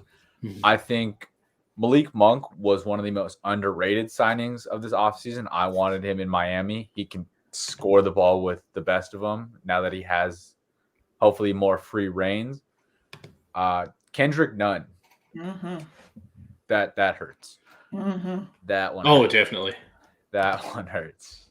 He took a pay cut, too, to play He for the did. Lakers. The Lakers are probably around 3 to 4 seed. Don't see them anything lower. Okay. So you don't I see got- more 1 or 2. No, it's like Michael said, they don't care about the regular season. Okay. LeBron plays probably under 50 games. Wow. Okay, over 50 games, Okay. under 65. I've made some of the guys mad, I think. Let me bring in some of these comments because, Amber, I know you can't see them. Chris has holler at me he thinks they're a 3 seed. He's got the Suns and Nuggets, then the Lakers. Robbie says his hot take on this is that all the haters are just mad that their team didn't do a jack in the draft and in free agencies. I'm so glad you guys are in these comments here. Chris says again, what did the Lakers lose that they didn't replace with someone good or better? And then he said their average age is 31.1, so he corrected me on that. 31.1. I like it. I love it. But then he said the 21-year-old THT helps the average of the age quite a bit. Yeah, he does. Yeah, I mean, THT that's is the youngest. 11. He's 11 years younger than their average. So, like, that's helping that out quite a bit. I'm Now, glad he got re-signed too, by the way. Go ahead. I'm not bad-mouthing him or saying this team is going to be awful. I'm just saying they don't care about this regular season. I think they're going to try to rest and be healthy through the whole season. I don't think that they win a championship. That's a little bit of me hating. I just feel like after 80 days at this 80 games, this team is going to be old. I mean, Anthony Davis is already hurt. He's been hurt. He stays hurt. He wears street clothes more to a ball game than he does jersey clothes. LeBron James can't be 100% anymore. Carmelo Anthony is finally on the banana boat. This is a beautiful team to look at as far as rosters. Now, spreading everything, like I said, Malik Monk, I think, is going to have a outstanding year this year. I think Trevor Ariza can be a PJ Tucker for this team, just not to the whole caliber of that. Excuse me. Russell Westbrook, I'm anxious to see how he plays. I have grown to love Russell Westbrook a lot more in his career as he carries on. I hated Russell Westbrook, but I think he is a undervalued player with what all he does. I mean, he's a triple threat or a triple-double machine. So I like this team. I'm going to say it. I like this Lakers team. I just think it's a couple years too late. I call them a 2K team. When you pop into 2K, they're going to be a fun team to use when injuries and you can turn off fatigue and all that. But fatigue. if you match them up with Brooklyn, they're not beating Brooklyn. If both these teams are healthy, they're not beating Brooklyn. Okay. What about you, Amber? You're staying quiet on this, and usually when you're quiet, you disagree. I think they will take time to gel. I think it's going to take them a little time to gel, but I do think that these veterans understand their roles. I do think that I like what they've done in the offseason. I just want to see them healthy. I want to see Anthony Davis healthy. If Anthony Davis plays 75 games, the Lakers are dangerous. If he plays 75 games, the Lakers are dangerous. If he plays like 60, 65, then I'm like, okay. You know what I mean? Because I think the offense runs through him. And LeBron even said it. I want the offense to run through Anthony Davis. Yep. And Russell Westbrook, him in that pick and roll with Russell Westbrook, oh my goodness. But Anthony Davis, that's going to be – look what he did with Steven Adams in OKC with the pick and roll. I mean – Anthony Davis is more versatile than Steven Adams. We're going to talk about him in a minute with Memphis. Just a last question. Just one question. Who takes the last shot on that team? Whoever doesn't take the ball out. So there's 4. It's going to be Anthony Davis. It's probably going to be AD. He's the better free throw shooter. And he's the one that took it last year. If Melo's on the floor, it might be Melo, honestly. I just don't see Russell Westbrook passing the ball. He's taking it out. He's taking it out. Yeah, Russell probably would take it out. And you will probably have on the floor for your last shot Melo, LeBron, AD, Russell taking it out. And Monk. Then probably, yeah. You can put Monk out there. I mean, shoot. He can shoot. I mean, heck, put me out there. That's fine. Michael, how many contracts do you want tonight? How many contracts do you want? I just want one. Please, guys, just one. Listen, you put that lineup out there. I will stand on the weak block. It's going to be taken out from half court there. You all do your thing. They're not even going to worry about me. You just throw it down there to me. I won't move. I'll catch it. And I'll just make it in there. I won't even jump. Winner. Winner, chicken dinner. All right. I think the Lakers will probably be I'll say a 2 or 3 seed. I'll say a 2 or 3. But it wouldn't surprise me. They're going to finish 1 through 3. Okay, I'll say that 1 through 3. Memphis. I love me some Memphis. Love Memphis. They got Steven Adams. They got Bledsoe. That sounded a little dirty there. You kind of disturbed me a tad bit. I just like the Grizzlies because I love Ja Morant. I like his story. Wasn't recruited. Is that your hottie? No. Sorry. Okay. I'm watching the game of basketball. I'm not really too concerned about, Steven Adams, Eric Bledsoe, Sam Morril. I know he played. Where did Sam Morril play? Wisconsin? Let me check this up. I got to see his name. We're going to go through this. Zaire Williamson. Utah State. Thank you. Okay. I'm thinking about Decker. Sam Decker, yeah. Yeah, think about Sam Decker. Yeah. Santi Aldama? Jared Butler. Yeah, love Jared Butler out of Baylor. He would have been a first-round pick, but he had some health issues. Grayson Allen got traded. Thank goodness. Porter waived. Valanciunas went to the Pelicans with that Steven Adams deal. What are they going to do with Justice Winslow? Has he signed yet? I know I've seen some rumbling. Yes. He's now with Australia. He just signed too, and I was looking at it earlier. Where did he sign? We haven't seen that team yet. I don't think. I did see them. Look it up. I don't think we've previewed that team yet. I don't think. Oh, that's what you mean? Yeah, I don't think. Yeah. While you look at it, let's just go ahead and go real quick with this. We did. MyBookie. It's Clippers. Oh, that's right. He's with the Clippers. Oh, okay. We did preview him then. Sorry, Justice. Hope he comes back from the injury he had. Go ahead, Michael. Justice for justice. Yes. Justice for justice. I was just going to say, guys, if you like to bet, go check out mybookie.ag. And while you're there, go ahead and create your profile. We have a promo code for your first deposit. If you use the promo code USN100, we will double your first deposit up to $1,000. We, Amber, Brandon, and Michael, will actually pay double to your first deposit as long as you use promo code USN100. And that account will come directly from Perry with Unwrapped Sports Network through us. So go to mybookie.ag and use promo code USN100. There we go. Nice Breaking plug-in, Michael. news, Thank you. Thank you. I like it. U.S. women's gold. U.S. Of women's course. team just won gold. Of course. There was never any doubt.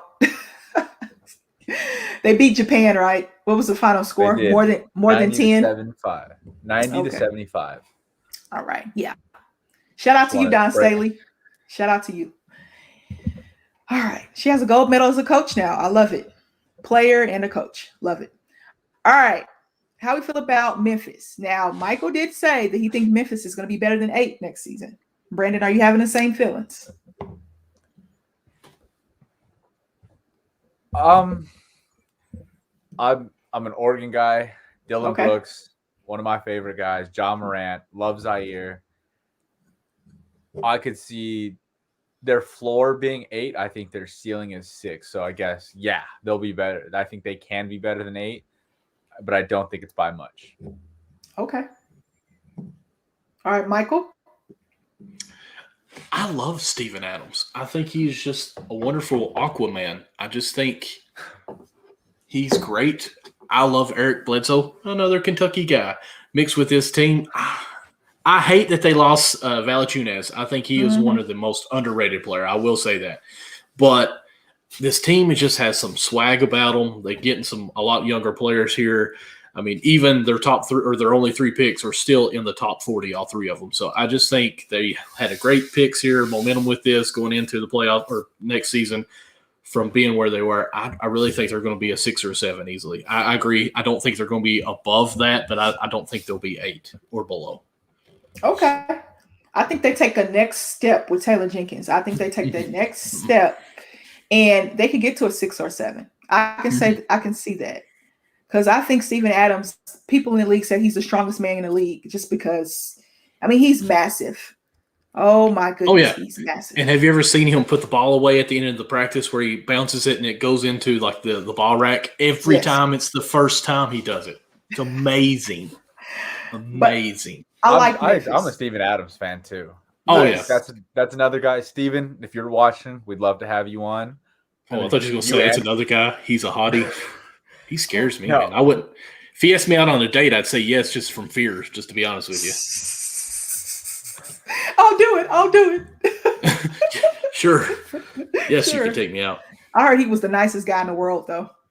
He really, in all the clips that you see of him, like he just seems like a fun guy. And if you guys are watching this and don't know what I meant by the putting the ball in the ball rack on the first try every time, like there's a clip where he does it 100 times until it goes in. As soon as he gets there, he's like, "It was the first time," like he just seems like he has fun playing basketball. You're Miami Heat. I'll let you guys take this one away. Go ahead, Brandon. Go ahead. That's all you, dog. Come on, you guys. You Heat fans. This Go ahead. was one of the most, as soon as free agent started, that was one of the most fun days I got to watch. First, before anything though, I mean, a little bit of, there's no water in here. Let's just pour some out. Goran Dragic, Heat lifer, number 7, probably belongs in the Raptors. He's number 1 in our hearts. Yes, number 1. Sacrificed so much, so definitely want to shout out Goran. Good luck to the rest of the way. PJ Tucker, Markieff Morris, you had 2 dogs right there that are going to fit that Miami Heat culture. Dade County, South Beach, defensive first. PJ Tucker played great defense on Kevin Durant. Kyle Lowry, who, if it holds up and he comes, we know him and Jimmy have a good relationship, and he's wanted to play with Jimmy for some time. And I think this is a floor 3 seed. I think ceiling 2. I still give the edge to Brooklyn, but I think can beat Brooklyn in a 7-game series, especially signing Oladipo for cheap. Dwayne Dedman, who came in and did his job amazingly last year, and locking up Jimmy. hopefully Bam takes that next step and can be a little more aggressive this year. I'm really excited for this Heat team. I will say All right, I Michael, am your more turn. excited that we got Oladipo back with cheap. I'm excited about Kyle Lowry, but I'm not overexcited. Like, I'm happy we have him. I'm more excited probably that we got PJ Tucker as far as just the defense and just what he does. A man that averages, I think, 2 points last year, maybe 3 points for the whole season, but still played such a pivotal part in that championship run for the Bucks. I think having him, Morris, I'm okay with. I'm glad he's on our team, but I'm not like, whoo, we got Morris. So this team, what I'm really back it up a bit. I'm happy that we didn't lose too many of our young core guys too. Like, we still have Bam, which is so underrated. We still got Tyler Hero. We signed back Robinson too, or an extension with Robinson. We've got our Signed a shooters there. podcaster. Yeah, I mean, this team is going to be fun to watch. Oladipo, Lowry, and Butler as a 1-2-3 right there. You have Tyler Hero that's still he's out of his sophomore year slump now. This team wasn't ever healthy. We had COVID run through. We had injuries go through. Victor Oladipo comes in. Now he's going to have a full season with this team. He's going to actually be able to understand what's going on. This one just told me battery low in this ear. Sorry, I'm ADHD. But this team, I think, is going to be replacing the 76ers in the run for first. Right here. Who am I? Oh, that is Pat Slick Riley. I don't have the hair, but yeah, you get it. Arm, fingers crossed. That's all you got to see right there. All I'm going to say is I think the Heat will be a top 3 seed in the East. Top 3? Top 3 in the East. Oh, yeah. So do you have Bucks ahead of them? I don't know. I know I have Brooklyn my number 1. Mm-hmm. Bucks Heat probably fight for that 2-3, I think. I honestly, and I ain't trying to be raining on the Bucks parade, which they just had a championship parade. I think Heat has already got that over the Bucks. Okay. All right. We'll see. We'll see. All right. The Bucks. Giannis, the best player in the NBA right now. Okay. We got the Bucks. I'm giving him his love that he deserves. Hey, I love Giannis. I really do. He But needs a shot though. he's getting better though. He's getting a lot better. He's made leaps and bounds from just 2-3 years ago. Just the confidence. How old is he? Like, he's still like 22 or 23, ain't he? Like, he's No, very he's young. 25. He's 20. He's a 2013 or 15 draft. I was going to top in. How old is Giannis? But I couldn't. I think he's 25 or 26. He's still young though. Okay. He's still young. All right, they got George Hill, Rodney Hood, Ojale, got Grayson Allen. 26. Okay. 2 names that good luck pronouncing. You lost PJ Tucker though. That's huge, I think. Yeah. Brent Forbes went back to the Spurs. Mm-hmm. Antetokounmpo probably get re-signed. I don't know what you're gonna do with Jeff Teague. So the Bucks. How are we feeling about the Bucks? They have Giannis, Chris Middleton, and Drew Holiday. And they won a championship with that. Yeah. Do you think they win a championship without PJ Tucker? I don't. I think PJ was so pivotal as far as guarding 2 through 5. We'll say 3 through 5. I think that's just almost irreplaceable right now. Brandon, what do you think? I don't even know if they win a championship without Bryn Forbes. I mean, he gave Miami, I swear, 20 points every single game that first series, running around, coming off screens, and I just sat there watching it, just because that's not to go back to the Heat, but that's the story of them. The guys you've never heard of, or the guys that are like 6th, 7th man, are going to come in and torch you. So I'm still bitter about that. But Milwaukee probably 3 to 4 seed range. Okay. I can see that. I think Philly is going to try to, make some noise. I don't know what they're going to do with Ben Simmons, but I think they want to prove to everybody last year they got beat by the Hawks. And I think they have a sour taste in their mouth from that. The Bucks are coming off a high, but losing PJ Tucker, I think, will be huge. Will be huge because if you don't have PJ Tucker, I don't think you get past the Nets. That's because that's a lot for Chris Middleton to do, is to score on one end and guard Kevin Durant. That's a lot to ask for. A whole lot to ask for. So Robbie said, I'm going to say this real quick. Sorry. Giannis, best player in the league. He's coming at me, obviously, on that. Said he also made a tweet about wanting to stay with the Bucks until they won a championship. Do you think he tries to leave in a few years following the super team trend? No, Giannis has No. loyalty. He's loyal. He's pretty loyal. Like Dame is loyal. But the Blazers have done nothing. But I'll say this, and I guess it's a shot. I'm not trying to mean it. I feel like out of countryers are more loyal to these teams, and I think Giannis will fall right in the place of that. He won the chip, and I think it's almost going to be more challenging to repeat that now. I don't think he leaves to a super team. Maybe a miniature super team, like another star, but not like, hey, I'm just going to go to the Lakers. I'm not bad-mouthing the Lakers, but just in this situation, like Drummond, I'm not going to take a pay cut and go and try to stack this team. I could see him going to another small market. I don't think he's a big market kind of player. Do you all? I like him in a small market. He's even said numerous times, I don't care about being the face of the league. I want to be with my family, smoking hot wife, insert everything on that, and just play ball and have fun. So I don't think he's going to get into this big, like, hey, let's go to an LA or a New York team and just try to be the face of this whole league. Brandon, any thoughts on that? Yeah, I think Giannis is too loyal. He got his chip. I think he's not done, but he's cemented. Everything now he does is just icing on the cake. All right, moving on to the next team, Minnesota Timberwolves. We're not going to talk about them much. I'm just going to ask one question to you both. Can they be better than they were last season? D'Lo, Cat, and Anthony Edwards. Can they be better if they're fully healthy? Surely the goodness, yes. They only won 23 games. Okay. Their biggest highlight was Anthony Edwards' dunk over Watanabe. They gotta have, they can only go up. They can only go up. All right.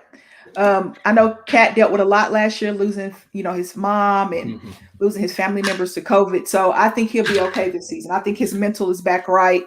That's tough. He had a really tough season. He was in my prayers a lot last season. All right, the Pelicans. We know we got Devontae Graham, Valanciunas. I like Trey Murphy out of Virginia. Herbert Jones out of Yep, I love Herbert Jones too. Steven Adams is gone. Bledsoe's gone. West is gone. James Johnson's gone. Lonzo's gone. We don't know what they're going to do with Josh Hart. Willie, we don't know what they're going to do with him, Didi, or James. I don't even know. I know Willie played a little bit last season. I don't know what these other two guys play. I think this is a G League guy. Two-way guy, excuse me. All right, the Pelicans. You still got Brandon Ingram. You still got Zion. Can they make the play-in tournament this season? I will say, go ahead. That's the question. I will say yes, because the NBA will do any. If they are in the 13th seed next year, they will make a play-in tournament to get to the play-in game. But no, in fairness, adding Valanciunas and Graham, I think is actually going to make this team a lot better. You lose Adams, who, again, we talked about on Bledsoe earlier. I just think this is going to be a nice pickup. I do think Graham at this state, I would rather have him than Lonzo Ball. Lonzo Ball still, I think, is improving as we speak, but I just think Graham right now is ready more. So I like this team, the additions that they did. Okay. Brandon, what about you? I beg this team makes the playoffs, not the play-in, get to the playoffs. I want to see Zion on prime time every other day. He's earned it. The guy's just a freak of nature. Valanciunas is going to help their spacing. Defensively, that'll be tough, but it'll help Brandon Ingram. He'll get a lot more shots. They just need to make the playoffs, please. That's the one thing I want. Do they make the play-in? Ooh, boy. I don't know. I'm looking at the West in my head. I'm not quite sure. I'll say if they do, they're going to be a 9 or a 10. I'll say that. They'll be a 9 or a 10. That's what I'll say. But I just want to see them with a stable coach in a stable system. Zion's had 2 coaches in his first 2 years in the league, right? Yes. 3 coaches now, right? He had a different coach his rookie year. Van Gundy. He had Gentry. Uh-oh. Here we go. Sorry. Yes. He had Gentry, Van Gundy, and now he has a new coach, right? So Yeah. 3 coaches in 3 years, that's tough. That's tough. That is just oh boy, guys. What are you guys thinking? You think he stays? You think he signs an extension with them? Who, Zion? I wasn't in here. Mm-hmm. Well, I can answer that after this year, or at least halfway through the year. Okay. I'm going to go ahead and say no. Okay. I don't think he signs back. Wow. Okay, let's just look at New Orleans past. Chris Paul got out of there as soon as he could. Anthony Davis signed, I think, 1 extension and got out of there after that as soon as he could. I think Zion's going to follow suit. It's just what they do. Okay. I mean, would you want to stay there? No. That's why I asked the question. Yeah. No. So New Orleans is a good city. I don't mind it. it's too hot and humid. Too many gators. Get out of there. It's just, but I just don't see them going anywhere. Do you see them going anywhere, Brandon? Like, do you see them actually like competing for a championship? No. Okay. That answers your question. Yeah. Okay. It's like this. Anthony Davis is an all-star now, right? Like a super all-star.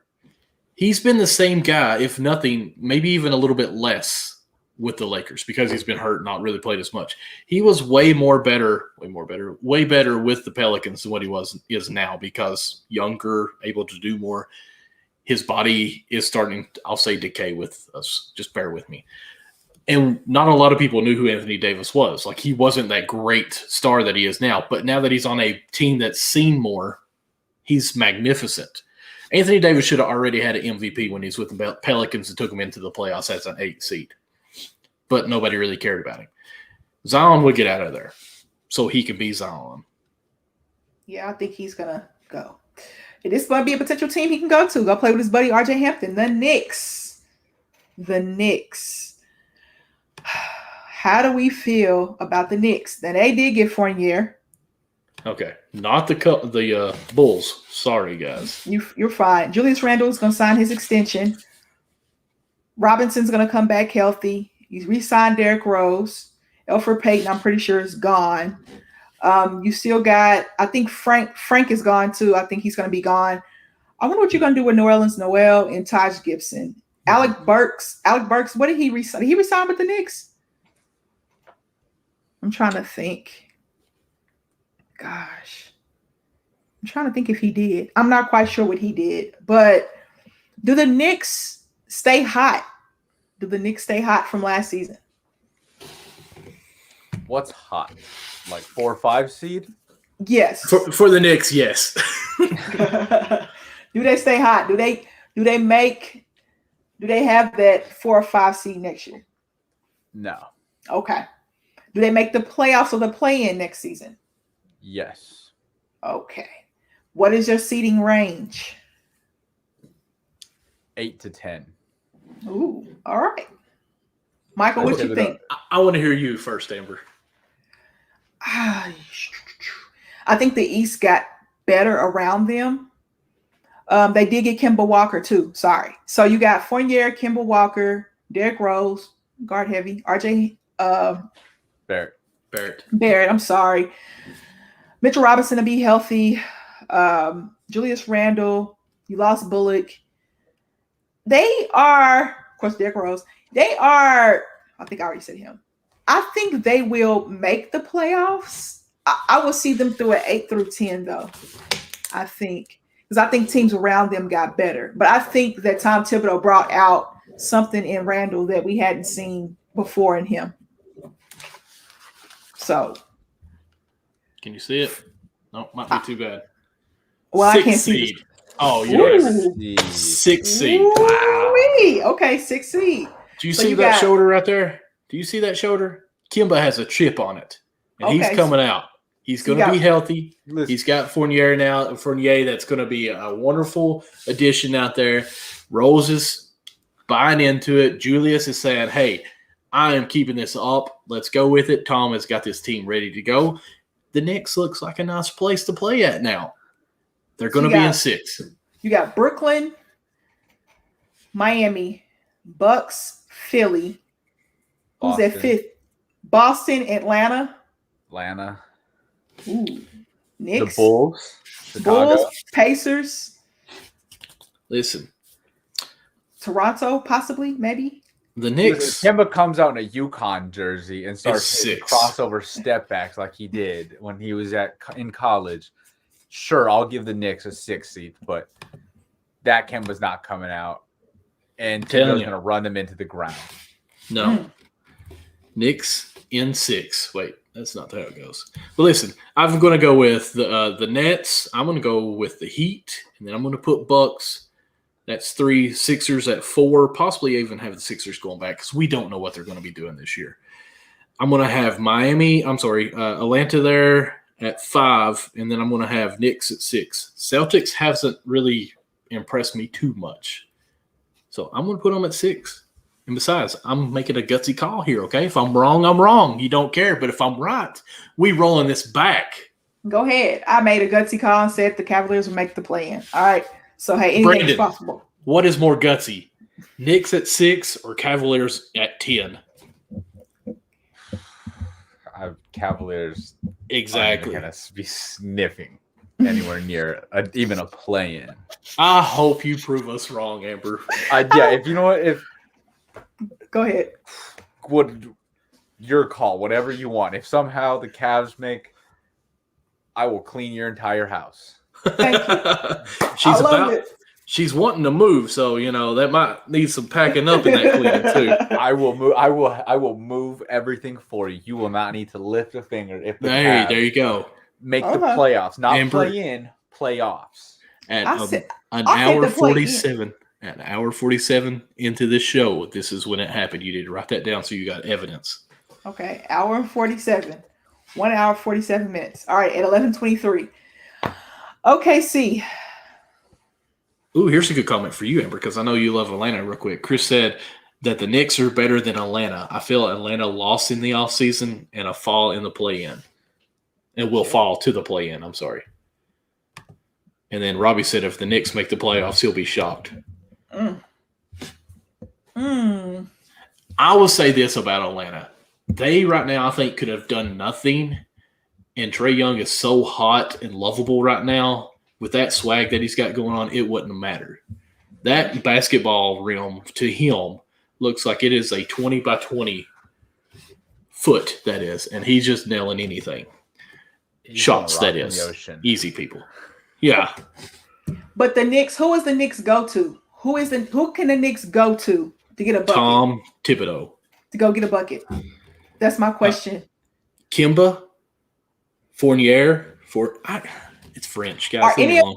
either one of those players better than Trae Young? No. That's Okay, why I have that Atlanta answers your higher question. than them. Yep. That answers the It's a question. team sport. It is. But no, when you, I have when you Atlanta need higher a than when you Knicks. need a bucket, when you You- need a bucket, You said picks. that's what happened. That's what happened with the Knicks last year in the playoffs. When Randall struggled, they didn't really have anybody, and Derrick Rose played very well. They didn't have anybody else to go get them a bucket. Like Atlanta has that guy to say, "Okay, Trey, we need a bucket," and he's like, "Okay." You got to have that guy. I love the Knicks. I love what they did, but I don't think Fournier, Rose, or Kemba Walker is better than Trae Young at going to go get a bucket. The reason why I Garden love needs the it. Knicks is they play so hard, so tough, so long Mhm. that they're have to be a big sponsor of the rxhemp.com, where you can use promo code rxhemp/USN to get 15% off of your whole purchase every time. So I know the Knicks probably going to have a logo somewhere this year of rxhemp.com. Again, with the promo code rxhemp/USN to get 15% off your whole purchase every time. I love it, Michael. I love it. Go ahead, Brandon. I think you were going to say something. No, I think I was clapping. That was a very smooth ad read right He's- there. And just Thank you. He's getting his Colin Coward on. Oh, hold up. Here's a comment from Jimmy. Welcome to Unwrapped Sports, by the way, Jimmy, our newest member in our group. He said, nice segue. You know what? I pride myself on those segues. Just going to be honest with you. But Jimmy had a comment earlier, and I don't know if you highlighted it, but he said Zion and Luka need to go to the Grizzlies and form a super team with Ja. Ooh, I didn't see that. That would be pretty nice, though. It would be. That'd be a nice young super team. I like that idea. That'd be really fun. Them playing in Memphis, Taylor Jenkins, I think, is an excellent coach. That'd be great. I missed that comment. That'd be great. Okay, OKC. Now, if you guys do not know, if you're new to the show, I am from Oklahoma City. Okay. And I rep my team very, very hard. Very, very tough. Got Derek Favors from the Jazz. Who's been playing for like 30 years and still young. He's been playing for a while, and he's still very young. Got Giddey. Got Man. Robinson Earl, probably my favorite pick. And Aaron Wiggins. Of course, we waived Kemba Walker.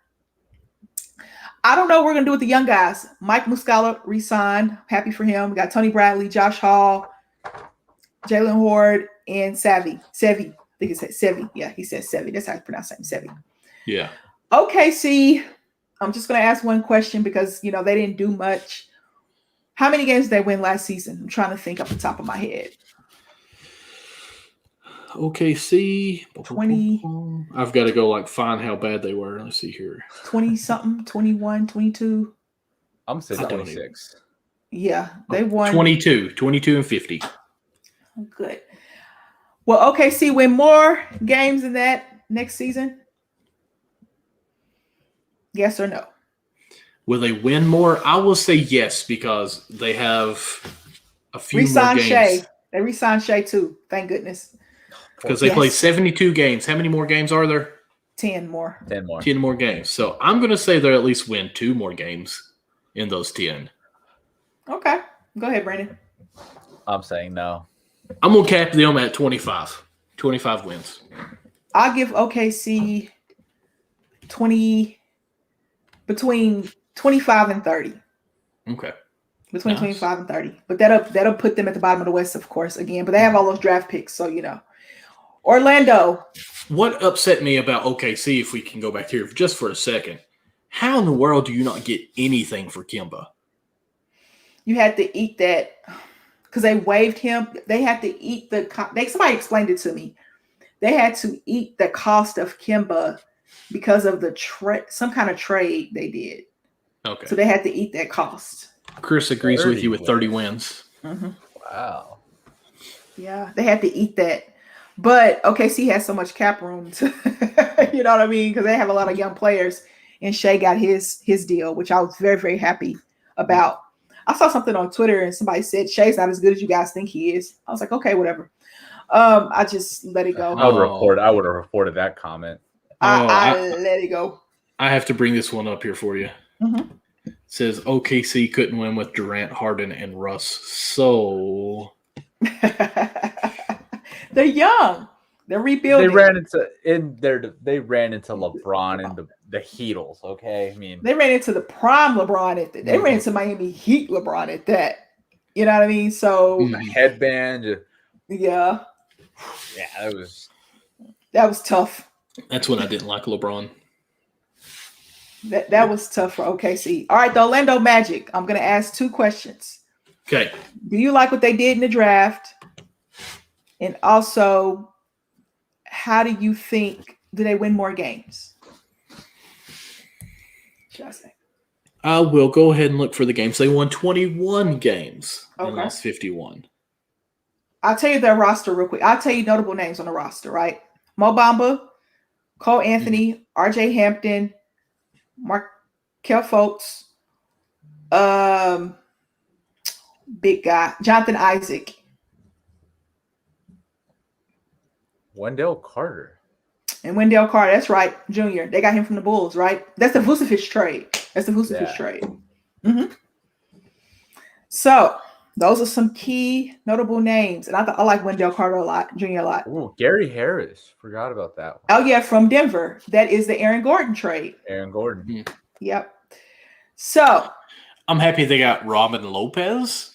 And they got Robin from the Washington Wizards.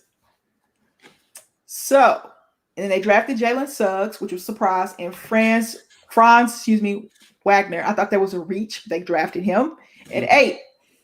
How are we feeling about Orlando? I like Suggs. I really do. I love Suggs, but I think they have a lot of guards. Yeah. But hey, if they can make it work, they can make it work. I mean, somebody's got to suck again next year, so I'm going to say that they probably won't win over their 21 games. I mean, the Cavaliers are making the playoffs, so somebody has to be the bottom. So I'm going to go ahead. I think the Magic are going to hopefully trust in a process coming up. So I'm going to go with there's more games. I'll say they'll be under 25 at least. Okay. What do you think, Brandon? I think every team you've asked this question to is going to win more games, but on the flip side, they're also going to lose a lot more games too because there's 10 more games. Right. But I think the Magic are going to be better than Oklahoma City. I think they win more than OKC. OKC is in the West. And I know that, but yeah, they're in the West. That was the team above. And Brandon has been kicked from the show by Amber. Oh no, he's not. I'm not mad at that because I know we're in real rebuild mode. I know where we are. I understand the assignment, as they say on Twitter. I understand the assignment, and I understand. I'm trusting in Sam Presti's process. And look, when you look at Orlando, they have a promising young roster. It's just, can it stay healthy? Can that roster stay healthy? So what's crazy with this team, if COVID keeps coming, like we could have a no fan games, a bubble again. And I think this team could actually soar in that because they're not used to this whole atmosphere, how it's going to be for them where they're so young, So I could see possibly that way, but I just think this team's going to be pitiful. Robbie's got a comment towards you. My computer is going crazy, so it might kick me again. It did this to me last time. He says, sorry that's your team, Amber, but OKC is becoming that team that everyone wants to get out of. I would say that's the Pelicans, really. Yeah, OKC is a real well-ran organization. It's just we were spoiled from the beginning. Like it definitely was. You're spoiled from the start of the franchise. So we come from Seattle, and in Seattle, you had Nick Collison and Kevin Durant, and then that was the Seattle. I think Russell Westbrook was the last pick Seattle had, but then they went to OKC, so he never played for Seattle. You come to OKC, and now you got Kevin Durant, James Harden, Serge Ibaka, Steven Adams. Like they just got so spoiled with riches early, and now that the team has completely overhauled and changed, it's kind of like, whoa, we didn't make the playoffs. Like everybody was shocked, like, whoa, but we understood what Sam Presti was doing. And when Russell left and then Steven Adams left, that just, it kind of, OKC fans were a little disappointed, but then you got Chris Paul and Schroeder and Gallo, and you make the playoffs and nobody expected them to make the playoffs. And we're like, wow, like, look. Then you had that year where they all left, and it's like, okay, Sam, what are you doing? But we understand, we're trusting the process, okay? We're trusting it. I know it's going to be a while, but we're trusting it. I'm going to trust it. But OKC is a small market, and it's hard to get free agents there. The 76ers, probably one of the biggest question marks in the East.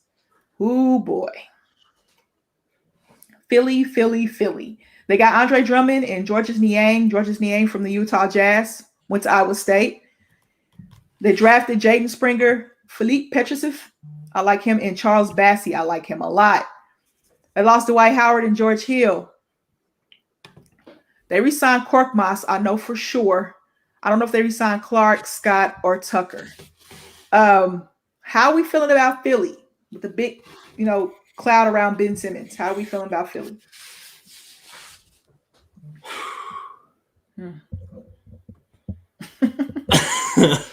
Can we even say anything good about them? Brandon, you have anything good to say? Does Brandon have anything good to say? Yes, I do actually. I'm okay. Forever grateful they chose to pay Tobias Harris instead of Jimmy Butler. That's my nice thing to say about Philly. I'm glad they made that decision. All right. It baffles me how the 76ers have really bought into this process for years now. We go back to Okafor and how big of a flopper he was, but we still was like, okay, he didn't pan out.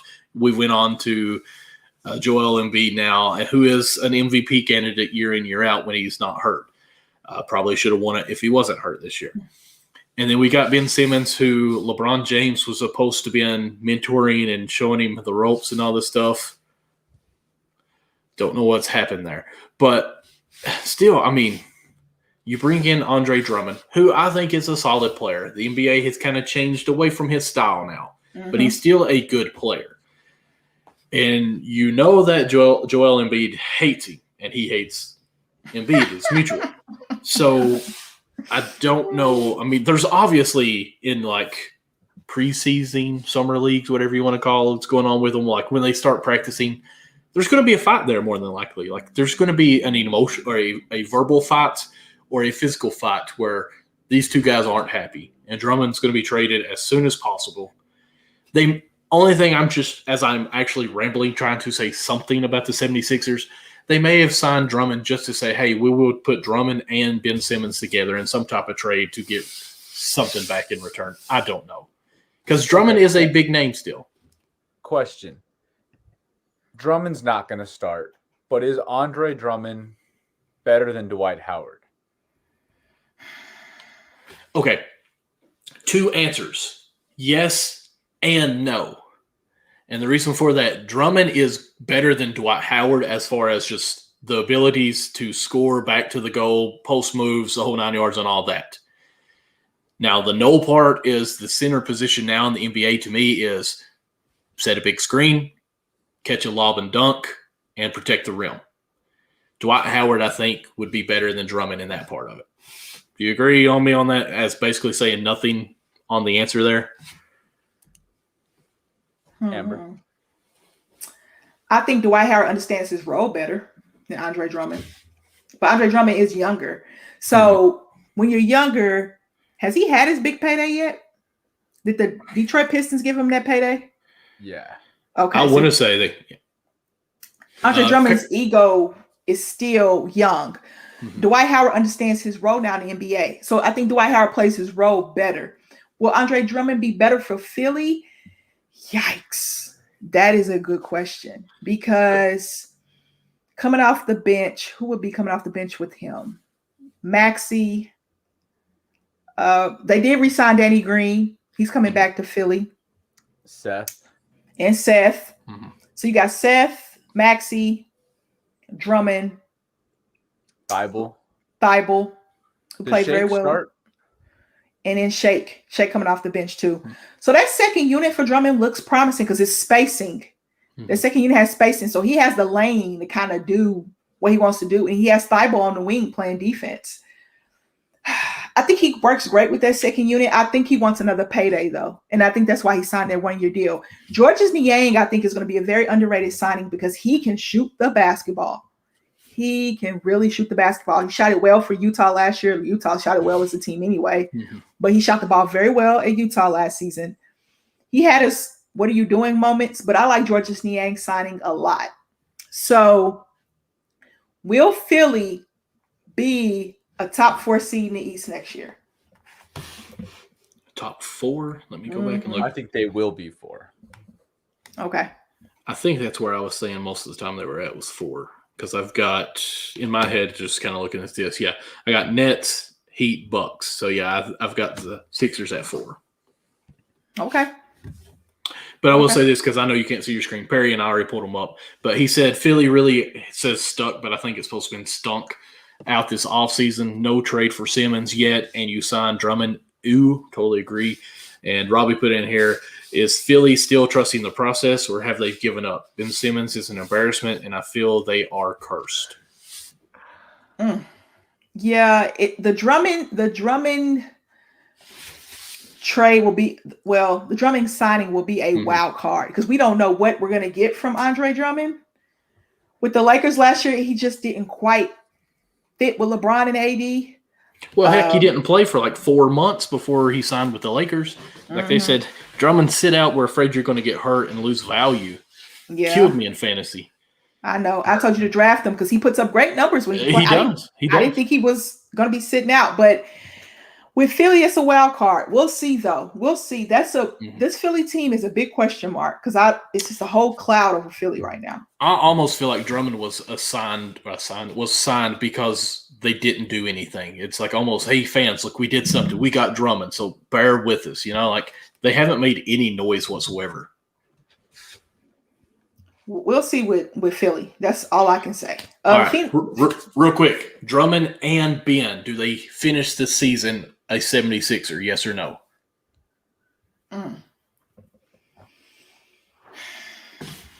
Brandon, what are you thinking? I don't know. Ben Simmons, yes. Andre Drummond, no. Amber? I don't know. Oh, come on. You got to give an answer. We need to work on this too, Amber. You're the most no answer person I've met. Because I'm trying to think. Because it's such a huge question mark. Like, you know what I mean?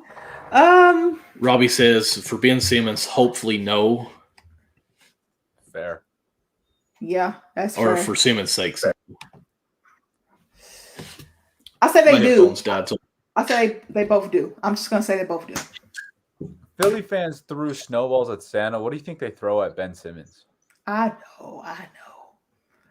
know. Say that again. Like Philly fans, they threw snowballs at Santa, but that's because it's outside. Like, what do you think? What do we think they could throw at Ben Simmons? I mean, honestly, I don't want to think about that. I don't want to think about that. Something about it too far of a shot. I don't think it would reach. It's just every snowball was just like 10 feet in front of him. No rim. Poor Ben. Okay, Ben, just get it together this season, Ben, please. Because Ben Simmons needs to cut his losses and run. That might work too. Phoenix got Landry Shamet, got JaVale McGee. They lost Javon Carter, Torrey Craig. I hope they re-sign him. Frank the Tank. They got Galloway, Etwan Moore, all unrestricted free agents. Oh boy, they re-signed Chris Paul. I think Cameron Payne's gonna get a deal soon. You got Ayton. We know what Phoenix has, right? Went to the finals last year. Phoenix. How are you guys feeling about Phoenix? Do they have what it takes to finish the top 4 seed in the West again? Yes, I think they do because they got Chris Paul back. The only thing I'm afraid of is some of these teams that get that far, then all of a sudden they just bust because they didn't reach. And it's like, I don't know how, but they don't make the playoff or something. But no, that's not going to happen to them. But I'm fully committed to the Suns. Devin Hot Booker is going to go back there. Chris Paul is going to be actually show up to the games this time instead of forgetting about the last 2 games in the playoffs. But he's going to come back and be great. This team, I think, is going to take a step forward, and they're going to be the number 1 seed through the whole season. Ooh, okay. All right, Brandon, what you thinking? Landry Shamet's a great addition. I think their biggest addition, though, is another year of playing together. They got that first year for Crowder, Chris Paul, and they went to the finals. They have that year under their belt. DeAndre Ayton's going to take another step forward. Hopefully, Devin Booker does too. And I don't think they go back to the finals, but they're right back up there. You don't think they go to the finals? It's hard to go to the finals back-to-back years. I mean, that is true. LeBron's done it and Steph's done it, but it's hard.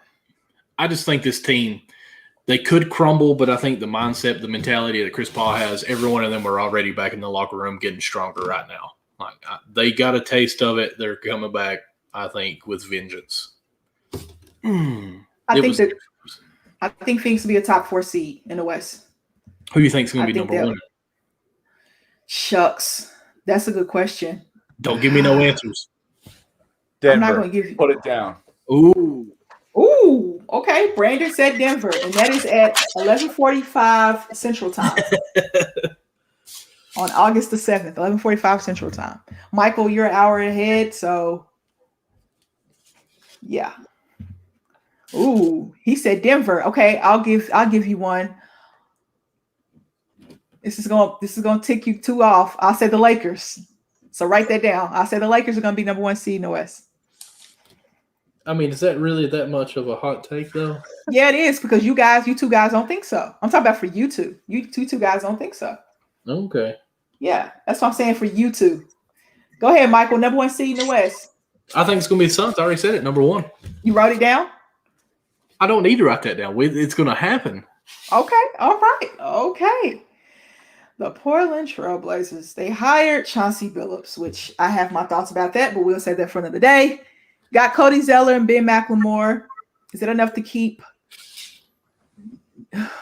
Damian Lillard there? Okay.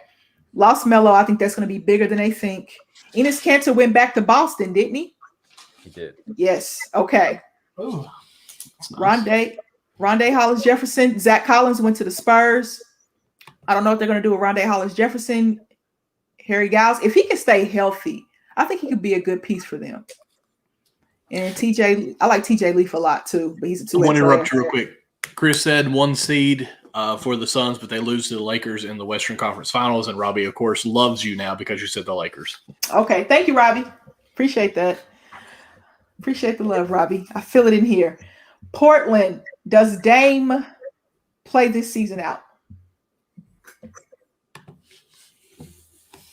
As a Trailblazer? Yes. Ooh, that's a big question. Okay. I'm going to say this. I think for both teams, he doesn't need to finish the season as a Trailblazer. I think they need to trade him, get younger, and start the process. And I think for him, he needs out of there to, I'm going to say ring chase, but to go to a team that's contenders. Okay, Brandon?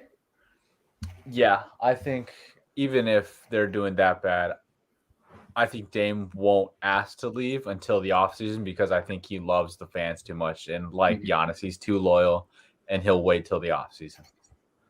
Ooh, okay. I think Dame plays this season. That's a hot take. Now, does Portland make the playoffs or the play-in?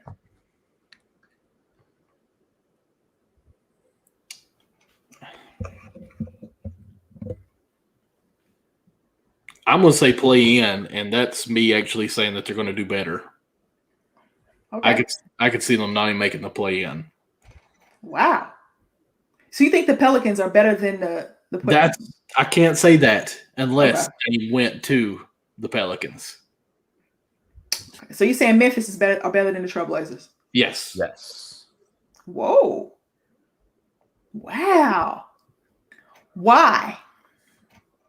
I like the young team. Okay. Do you think?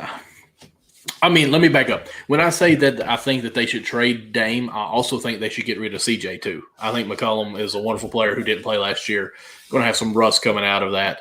I think he had back surgery, didn't he? He hurt his foot. He fractured his foot. Or back was the year before, wasn't it? So, I mean, he's 2 years of playing unhealthy, basically, and he didn't hardly play any last year. I mean, he played half the season probably. Honestly, if I was Portland, I would just sell everything, start fresh. That's why I'm saying that it would be worse. I do think Memphis is a great team. I think they're better than them then, but also I'm trying to say I think they should get rid of the 2 stars and get as many draft picks as they can and just flop. All right, Brandon. You think they make the playoffs or the play-in? I think they make the play in. I think it is tough. Chauncey Billups, new coach. Dame wasn't thrilled about it that he didn't get much of a say. New system. Dame and CJ are a good enough duo to where they can take them to the play-in. Nothing after that. Mm-hmm. Wow. Okay. I think they're a playoff team. I trust in Dame and CJ. All right. Playoff team or a play-in game I team? think they're a playoff team. I would love to see the Celtics make a push to get Dame. I wouldn't. You wouldn't? Well, I mean, as a Miami fan, I wouldn't. My unbiased, the Celtics, I think, would love to have a Dame player. Don't you all? Like, I mean, Or that's Philly. their Or Philly. Philly would. I think that would be. Or Philly. Ooh, could they get rid of Ben for Dame in some type of trade? That's what I was thinking. They should. They should. Yeah. They should. And honestly, I'm going to say this. As much as we've talked bad about Ben and how he can't shoot, he needs a team where it's his team. Like, this has never really been fully to his team.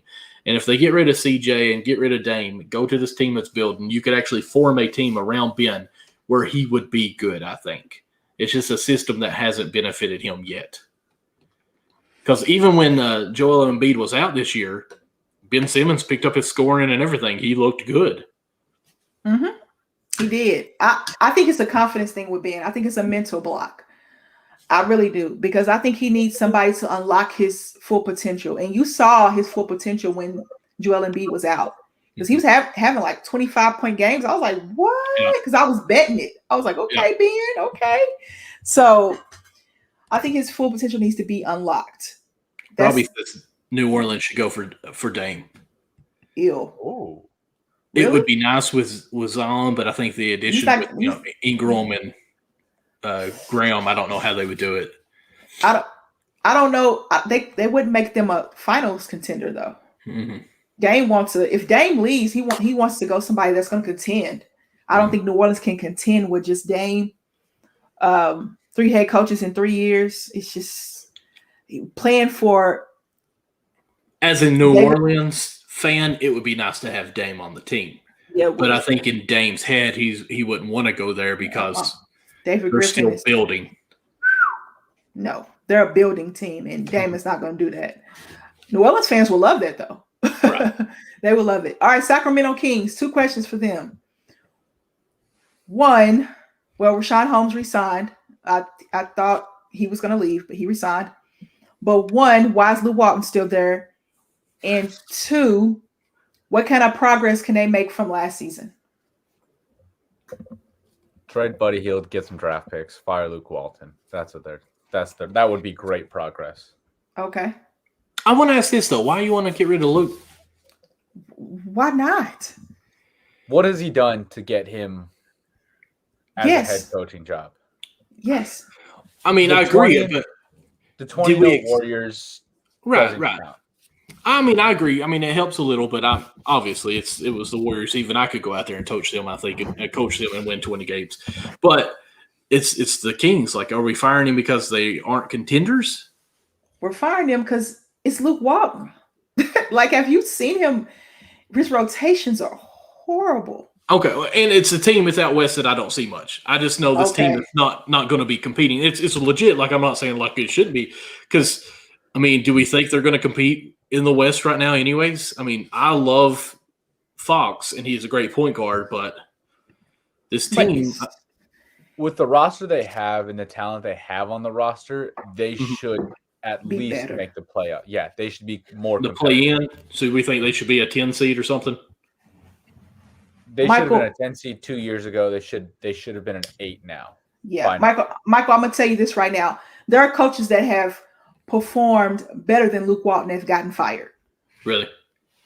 Dwayne Casey won Coach of the Year and then was fired the next year. Yeah. That's fair. I just feel, and I'm not saying I hate Luke Walton. I hated him from, I want to say it was him that had the pass behind the back on Sports Illustrated. Like, he was so cool wherever he played in college. Couldn't stand him because of Kentucky fan. But Arizona. He's a Wildcat. Arizona. He's a Wildcat. Arizona. But, I mean, I don't think firing him and hiring someone else is going to push them that much further because it would have been. Has he unlocked De'Aaron Fox's potential? No. I mean, I would say no. Okay, then. He has to go. If that's your franchise guy and you have not unlocked his potential. How long has Luke Walton been there? 2 years. 3 years, 2 or 3 years. Okay. He has to go. Michael, there are coaches that have done way better than him. I am fine with that, Amber. I think you think I'm for him. I'm not for him. I'm just this. I don't understand firing coaches when it's like the last place team that you're not even going to be any better next year anyways. Like, you got to go through this bad storm of getting some draft picks and then make your move. I feel like it's just a waste of fire in a way. Like, I'm not saying it's Walton should be staying. I just feel like it's a waste of time. Like, you're going to have these guys learn 500 new systems and then still be just in the same spot. You get fired for not making any progress, and I don't think Luke has. Mm-hmm. Fair enough. If he's been there 3-4 years, yeah. I mean, he's not making the team any better. He's not. It's just it's just that simple for me. Oh, my Spurs. All right. Here we go. And for you. Rudy Gay is gone. You Yeah. said Amber for head coach confirmed. Who said that? Anthony. Oh, Connie, hello. Welcome to the show, Connie. I can't see the comments, so they're reading them to me. Yeah, the Kings I want to see De'Aaron Fox's potential tapped in. I want to see a coach really let him do him. That's what I want to see.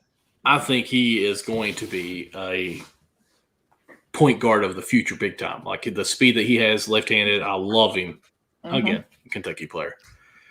All right, the Spurs. They got Rudy Gay gone. Trey Lyles gone. Joshua Primo, I have to watch him in some summer league, but I watched a couple of highlights that look bad.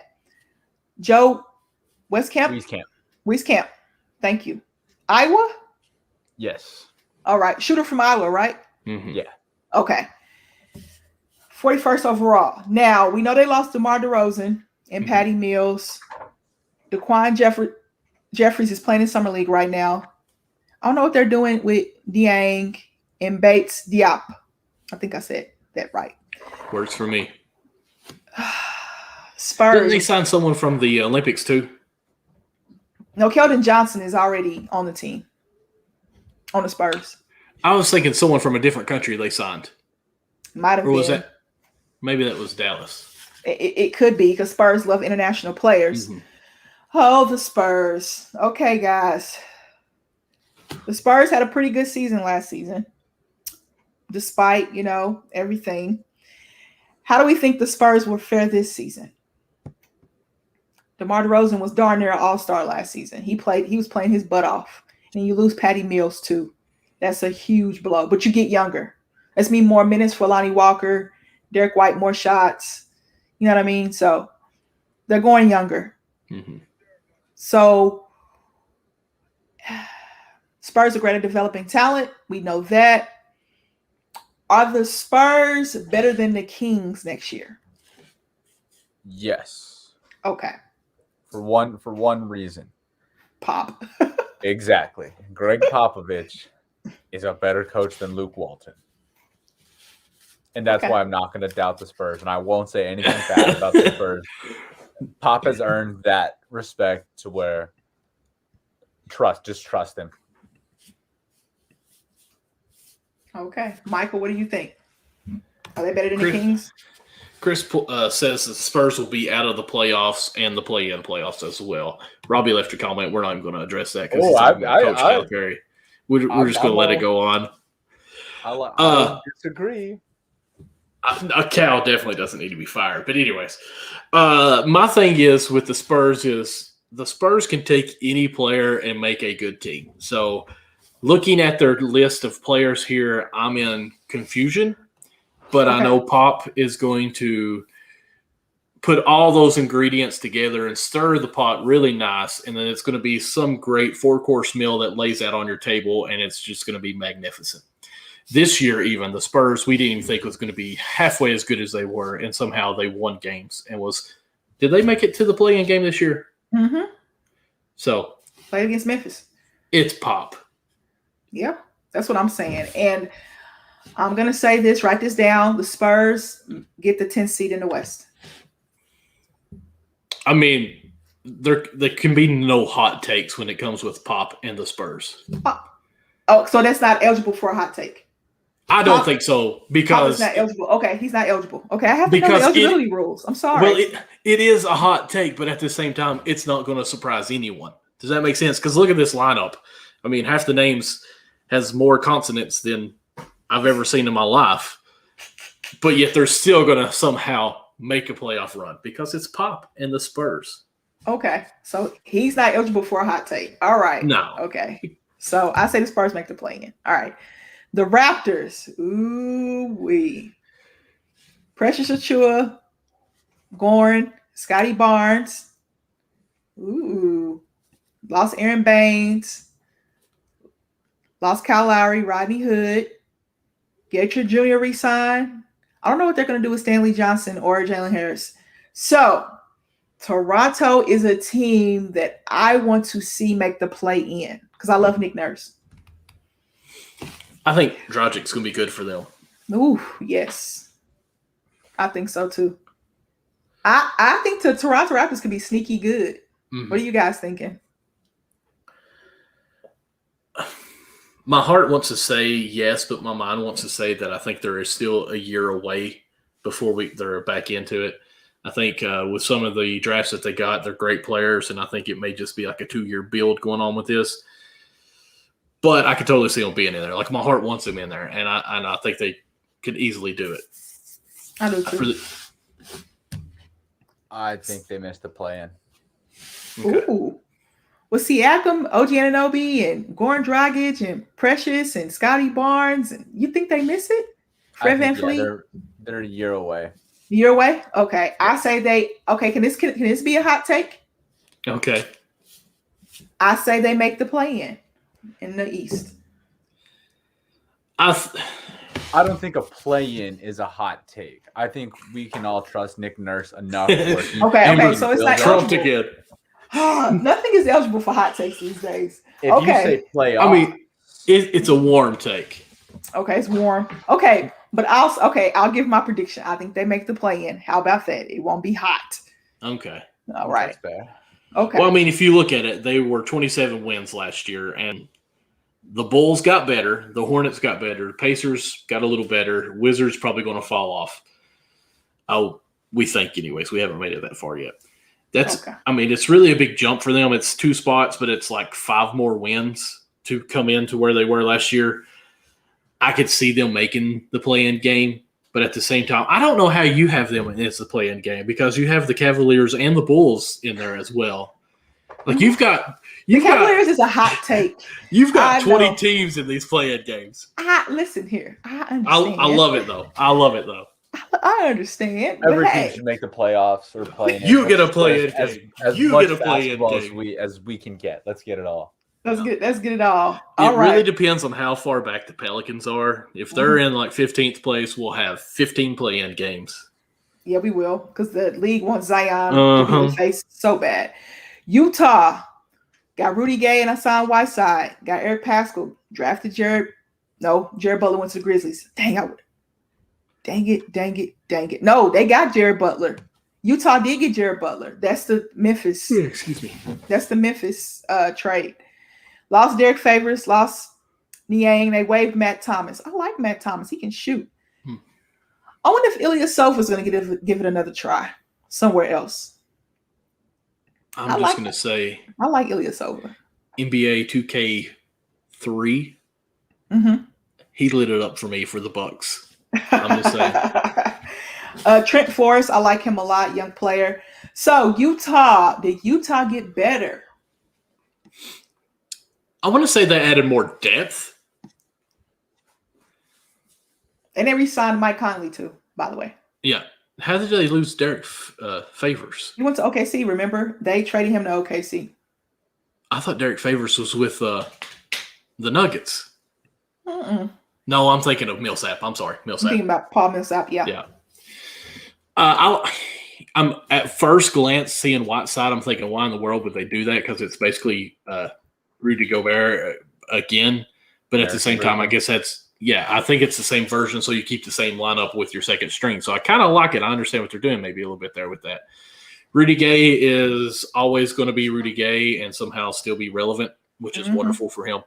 And I think it's going to add more depth for them in that lineup. So, yeah, I like their additions. I love Eric Pascal. I love him. Mhm. Love him. I love Villanova players, period. So, what are you thinking, Brandon? I think they did get better. Rudy, like Michael said, Rudy Gay is Rudy Gay. I will forever have a bitter taste in my mouth about Hassan Whiteside, so I'm not going to say anything about him. Eric Pascal is definitely good. I think he's gonna have a lot of fun playing with Donovan Mitchell too. Mm-hmm. Good buddies. Mm-hmm. Maybe he'll And that just helps treat a it like locker room AAU. too. Yeah, and they'll just treat it like it's AAU. Jared Butler's a great player. Should have went higher, but we know the injury. Mm-hmm. It's just, yeah, that's a good. They got better. Robbie agrees that they got better as well. Seat them in the West. Ooh. 5. Okay. So they go from the number 1 seed to getting better to 5. Totally agree with you on that, though. It's just the West has gotten a lot better. Lakers are obviously going to be up there. So I've got Suns, Nuggets, and the Lakers probably 1 through 3 there. I would probably have them. Go ahead. Okay. I have Utah 4. Okay, I can go 4. I'll go 4 then. You're right. I'll go 4. I'm going to say 4 or 5. I think we got them pretty good sit there. Robbie says a hot take. He's going with the 2nd seed for them. Okay. Ooh, okay. Okay. All right, Robbie. 2nd seed. That's totally fair because they're 1 now. they were 1. I thought they got better. But I think the Lakers roster, of course, and you know what Phoenix did, and you know what Denver's got, and you look at Utah. I see the Utah, I think 6 or 7 last year, and they finished 1st. Mm-hmm. So they could easily be 1, 2, or 3, or 4. Mm-hmm. I just don't see them slipping past 4. Chris says 4 seed. The Lakers roster isn't gonna play all 82 games. They're gonna drop, I think, just because they don't care. It's the regular season. It's earlier. I think I even said them probably 4, 5, or 6 seed. But I mean, as far as talent, when you look at them, you want to say they're at the 3. But I don't think they care about the regular season. LeBron never has. LeBron never has. If he did, he'd have like 15,000 MVPs. All right, the Wizards. I thought the Wizards got better with their roster. They got KCP, Montrez, Aaron Holiday, and Kyle Kuzma, and drafted Corey Kispert, who I love, and Isaiah Todd, who I love. Lost Russell, lost Ish Smith, lost Lopez, lost Hutchinson. NATO, I think NATO re-signed. Cassius Winston is a young player, of course. Garrison Matthews is still out there dangling. Bonga and Lynn. Okay. How are we feeling about the Wizards? Last team of the night or the morning for me. For me, we're East Coast over here. Mm-hmm. It's 10 o'clock here. Yeah, you're good. Wait. Oh, yeah, you're in LA. I sit here thinking you're in Miami. I was like, wait, what? Joker's playing with you back there, man. Sorry, I moved my head back. Thank you. I was disturbed a tad bit. Honestly, looking at it on pen and paper here, even though it's on the computer, the roster looks kind of nice. I think this could be a butterfly for Kuzma coming out of his shell here, where he opens up and finally becomes that peacock spreading his wings of an NBA player that we think he's going to be. But Kuzma, don't dye your hair some random color this time. Just be natural and play ball. And that's what I hope he does. I love Montreal. I think he's a great 6-man. Obviously, he was 6-man of the year last year out. I think he and the Wizards could actually be good. I don't know what we're going to do with Bill. I think Bill's on his way out, so I don't know what this team's really going to be doing. What are you thinking, Brandon? Kyle Kuzma, my advice. You know what? We're in DC, America. Let's get the Captain America shield on the head. Let's have some fun with it. Hot take. Hot take. Captain America shield. The roster looks hungry. They have a lot of young guys who I don't think want to be in DC and are going to use this as a jumping stone to a better team the next year. I'm fair with that. So this is basically the G League team of the NBA. Like, play on this team, show what you can do, and then we'll pick from this team to make our team better at deadline. So the Yeah, Wizards don't draft make deadline. the Wizards don't make the play in with this roster, including Bradley Beal. No, and Bradley I Beal don't is think so. frustrated by the deadline and wants out. Okay, I think All he right. already wants out. I do too. He said he wants to stay, but I think once the season starts, I know he wants to be loyal, but I want to see Bradley Beal win. I do. He's such a great player. I just want to see more from him, and I think the Wizards are going in a different direction. Mhm. The Wizards need to change their logo. Let's just be honest. It looks weird. Yeah, Not that one. The DC one. all the one with the DC and like the star on it, like kind of like on the like Is it C the or wizard hat looking one? It is. It's really small. Let me bring it in here. That one. Okay. Yeah, that one looks a little. Oh yeah, that one. Yeah. Looks a little bad, really. All right, you're going for it. You got me, Brandon. You understand what I'm laying down there. It looks a little borderline R rated. It's questionable. Mm-hmm. All right, guys. So Amber still ain't following us on that. all right. So we know our winners and losers. Last topic of the night. Oh no. Oh no. Tampering. So Oh no. what are you guys feeling about this? What's Hey, let going me pull on? Let me pull up this. Chris left a big comment. Enjoyed watching the show, guys. Off to bed. Lakers, Nets final next year, and the Suns and Bucks being in the conference finals if healthy. Huge if the Lakers win another title. Chris, thank you so much. This show has Thanks, been going Chris. on for Thank you, 2.5 hours. Robbie, you as well. Thank you all for joining us so long. We appreciate it, and we'll be back here next Saturday where you can tune in again. Yep, we will. Thank you guys so much. Oh, All right. Thank you, Robbie. You see that when they erected that logo. Thank you, Robbie. You understood what I was going at with that. Erected the logo. Oh no. Oh no. Oh no. Oh no. Wizards. In the erecting logo. All right. How you guys feeling about these allegations, these tampering allegations? I have to ask you guys this question because it involves your team. So. Brandon, you have the floor, sir. You are innocent until proven guilty. Okay, we I didn't like it. do it, but everyone tampers, so it's okay. I mean, All right. there's a LA Times article showing that Russell Westbrook met with Anthony Davis and LeBron James a couple weeks ago. So if we're going down, I'll snitch. They're coming down with us. Russell, You already- Russell back to You literally just snitched. yeah. I'll do it. All right. If I can't win, I'm taking everyone down. There we you go. Michael, how you feel about tampering? I would like to know a little more in regards of what the details are because it is given that LeBron wants Dame in LA. He has wanted Dame in LA. Obviously, it didn't happen. That's why he had him on Space Jams. Anthony Why Davis. is Space Jam not tampering? I mean, Yeah. I mean, Klay Thompson. Anthony Davis wasn't even on the Lakers then, but he was on Space Jams and the talk with it, and then it happened. So there's tampering that always goes on, and I'm okay with it tampering. Just don't call it tampering because you can't tell me that every time these games after they're played they hug each other and they do this right here. The hey man, great game. Like sorry, you stink. It's all I'm saying here. Or the towel, or they get the towel. Yeah, I mean, we know they're saying, hey, man, like, great game, brother. Would love to team up with you next year. Or because even Miami with Oladipo last year, that little huddle that they had with Oladipo for like 5 minutes after the game, we all knew he was coming to Miami. It happens. What does Robbie say here? A lot of people tamper. A lot of people do drugs. 2 still doesn't make it right. Amen to that.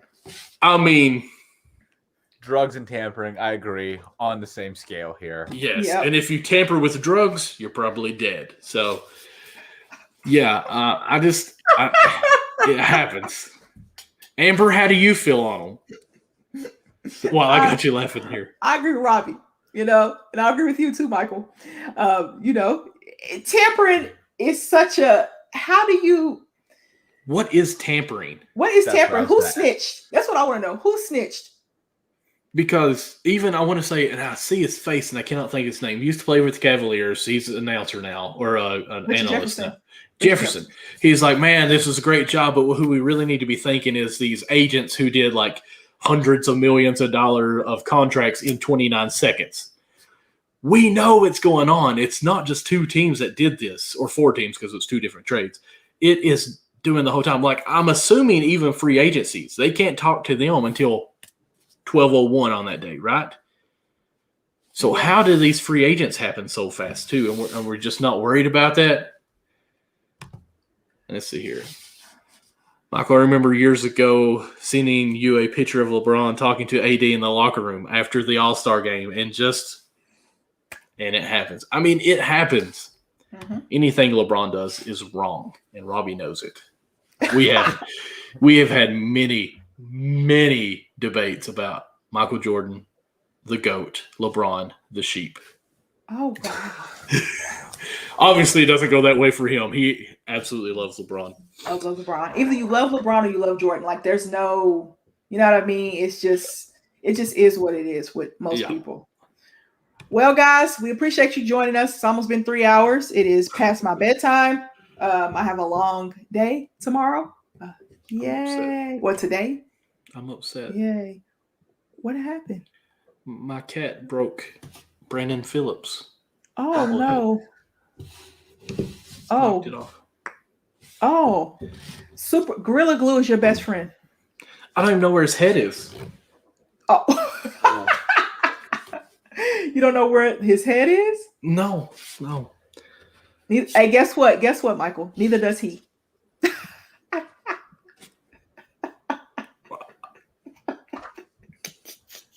I don't know. It's past my bedtime. We are slap happy now. All right. Goodness. Okay, guys, we appreciate you joining in. Brandon, of course, we Yes. appreciate you coming Yes. on. Thank you You're guys for welcome having me. anytime. We're welcome anytime. Next week, Michael, August is going to be a rough month for me. Okay. Letting people know August is going to be a rough month. I got a lot going on. Next See you, week, Robbie.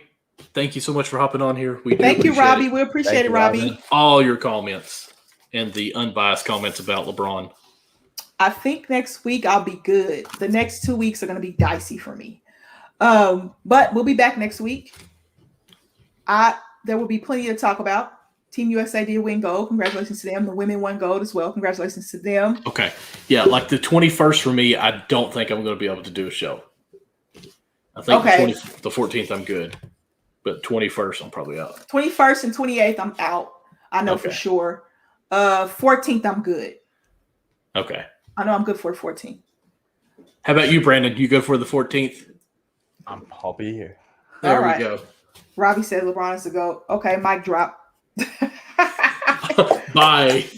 Mic drop. All right, guys. Thank you so much for tuning in. We will be back on the 14th. The 21st and the 28th are going to be up in the air. I know I won't be available those 2 weeks. Michael I said he know won't be available. 21st I'm out. Yeah, he's out, so he might be available on the 28th. But we'll keep you guys updated, of course, as always. I appreciate Brandon and Michael, as always. Thank you, fellas, so much. Staying on We this appreciate almost you. 3 hours of this show. My When butt is sweaty. uh-oh. Did that come out? That was supposed to stay up in here. I am so sorry. It is. Are you thinking it is- about Devin Booker? Are you I thinking said about my- Devin? I said my butt is sweaty. I know. Are you thinking about Devin Booker? I don't know where you're going with that, Amber, but Brandon no. knows. Brandon knows. That's right. Lord. Speaking of which, go to teespring.com/store/unwrapped for all of our merchandise that you can buy. Man, we're funny. We'd appreciate that and the support and all that good stuff. Yeah. Ooh. Also, check out our Patreon. Patreon. Patreon.com/unwrapsports. $1 a month, you're just a fan, general support. $5 a month, you become part of the family. Yes, and you get 10% off the Teespring shop and access to Discord chat. $10 a month, you become VIP. Party it up with us in the Discord chat. 20% off the Teespring shop, and you get something signed. It could be a jersey, a helmet, something So you're putting a running for something signed. So patreon.com/unwrap sports. We appreciate all your support. We're out. We'll see you next week. We're out. Who cares, guys? We're out. Just follow us. You guys, okay. Go ahead, shout yourselves out. Go ahead. It's me. Just go there and do that. Okay. Same as mine. Just Okay. add the at. Add the at. Yep. At the at, like Brandon said. All right. We're out.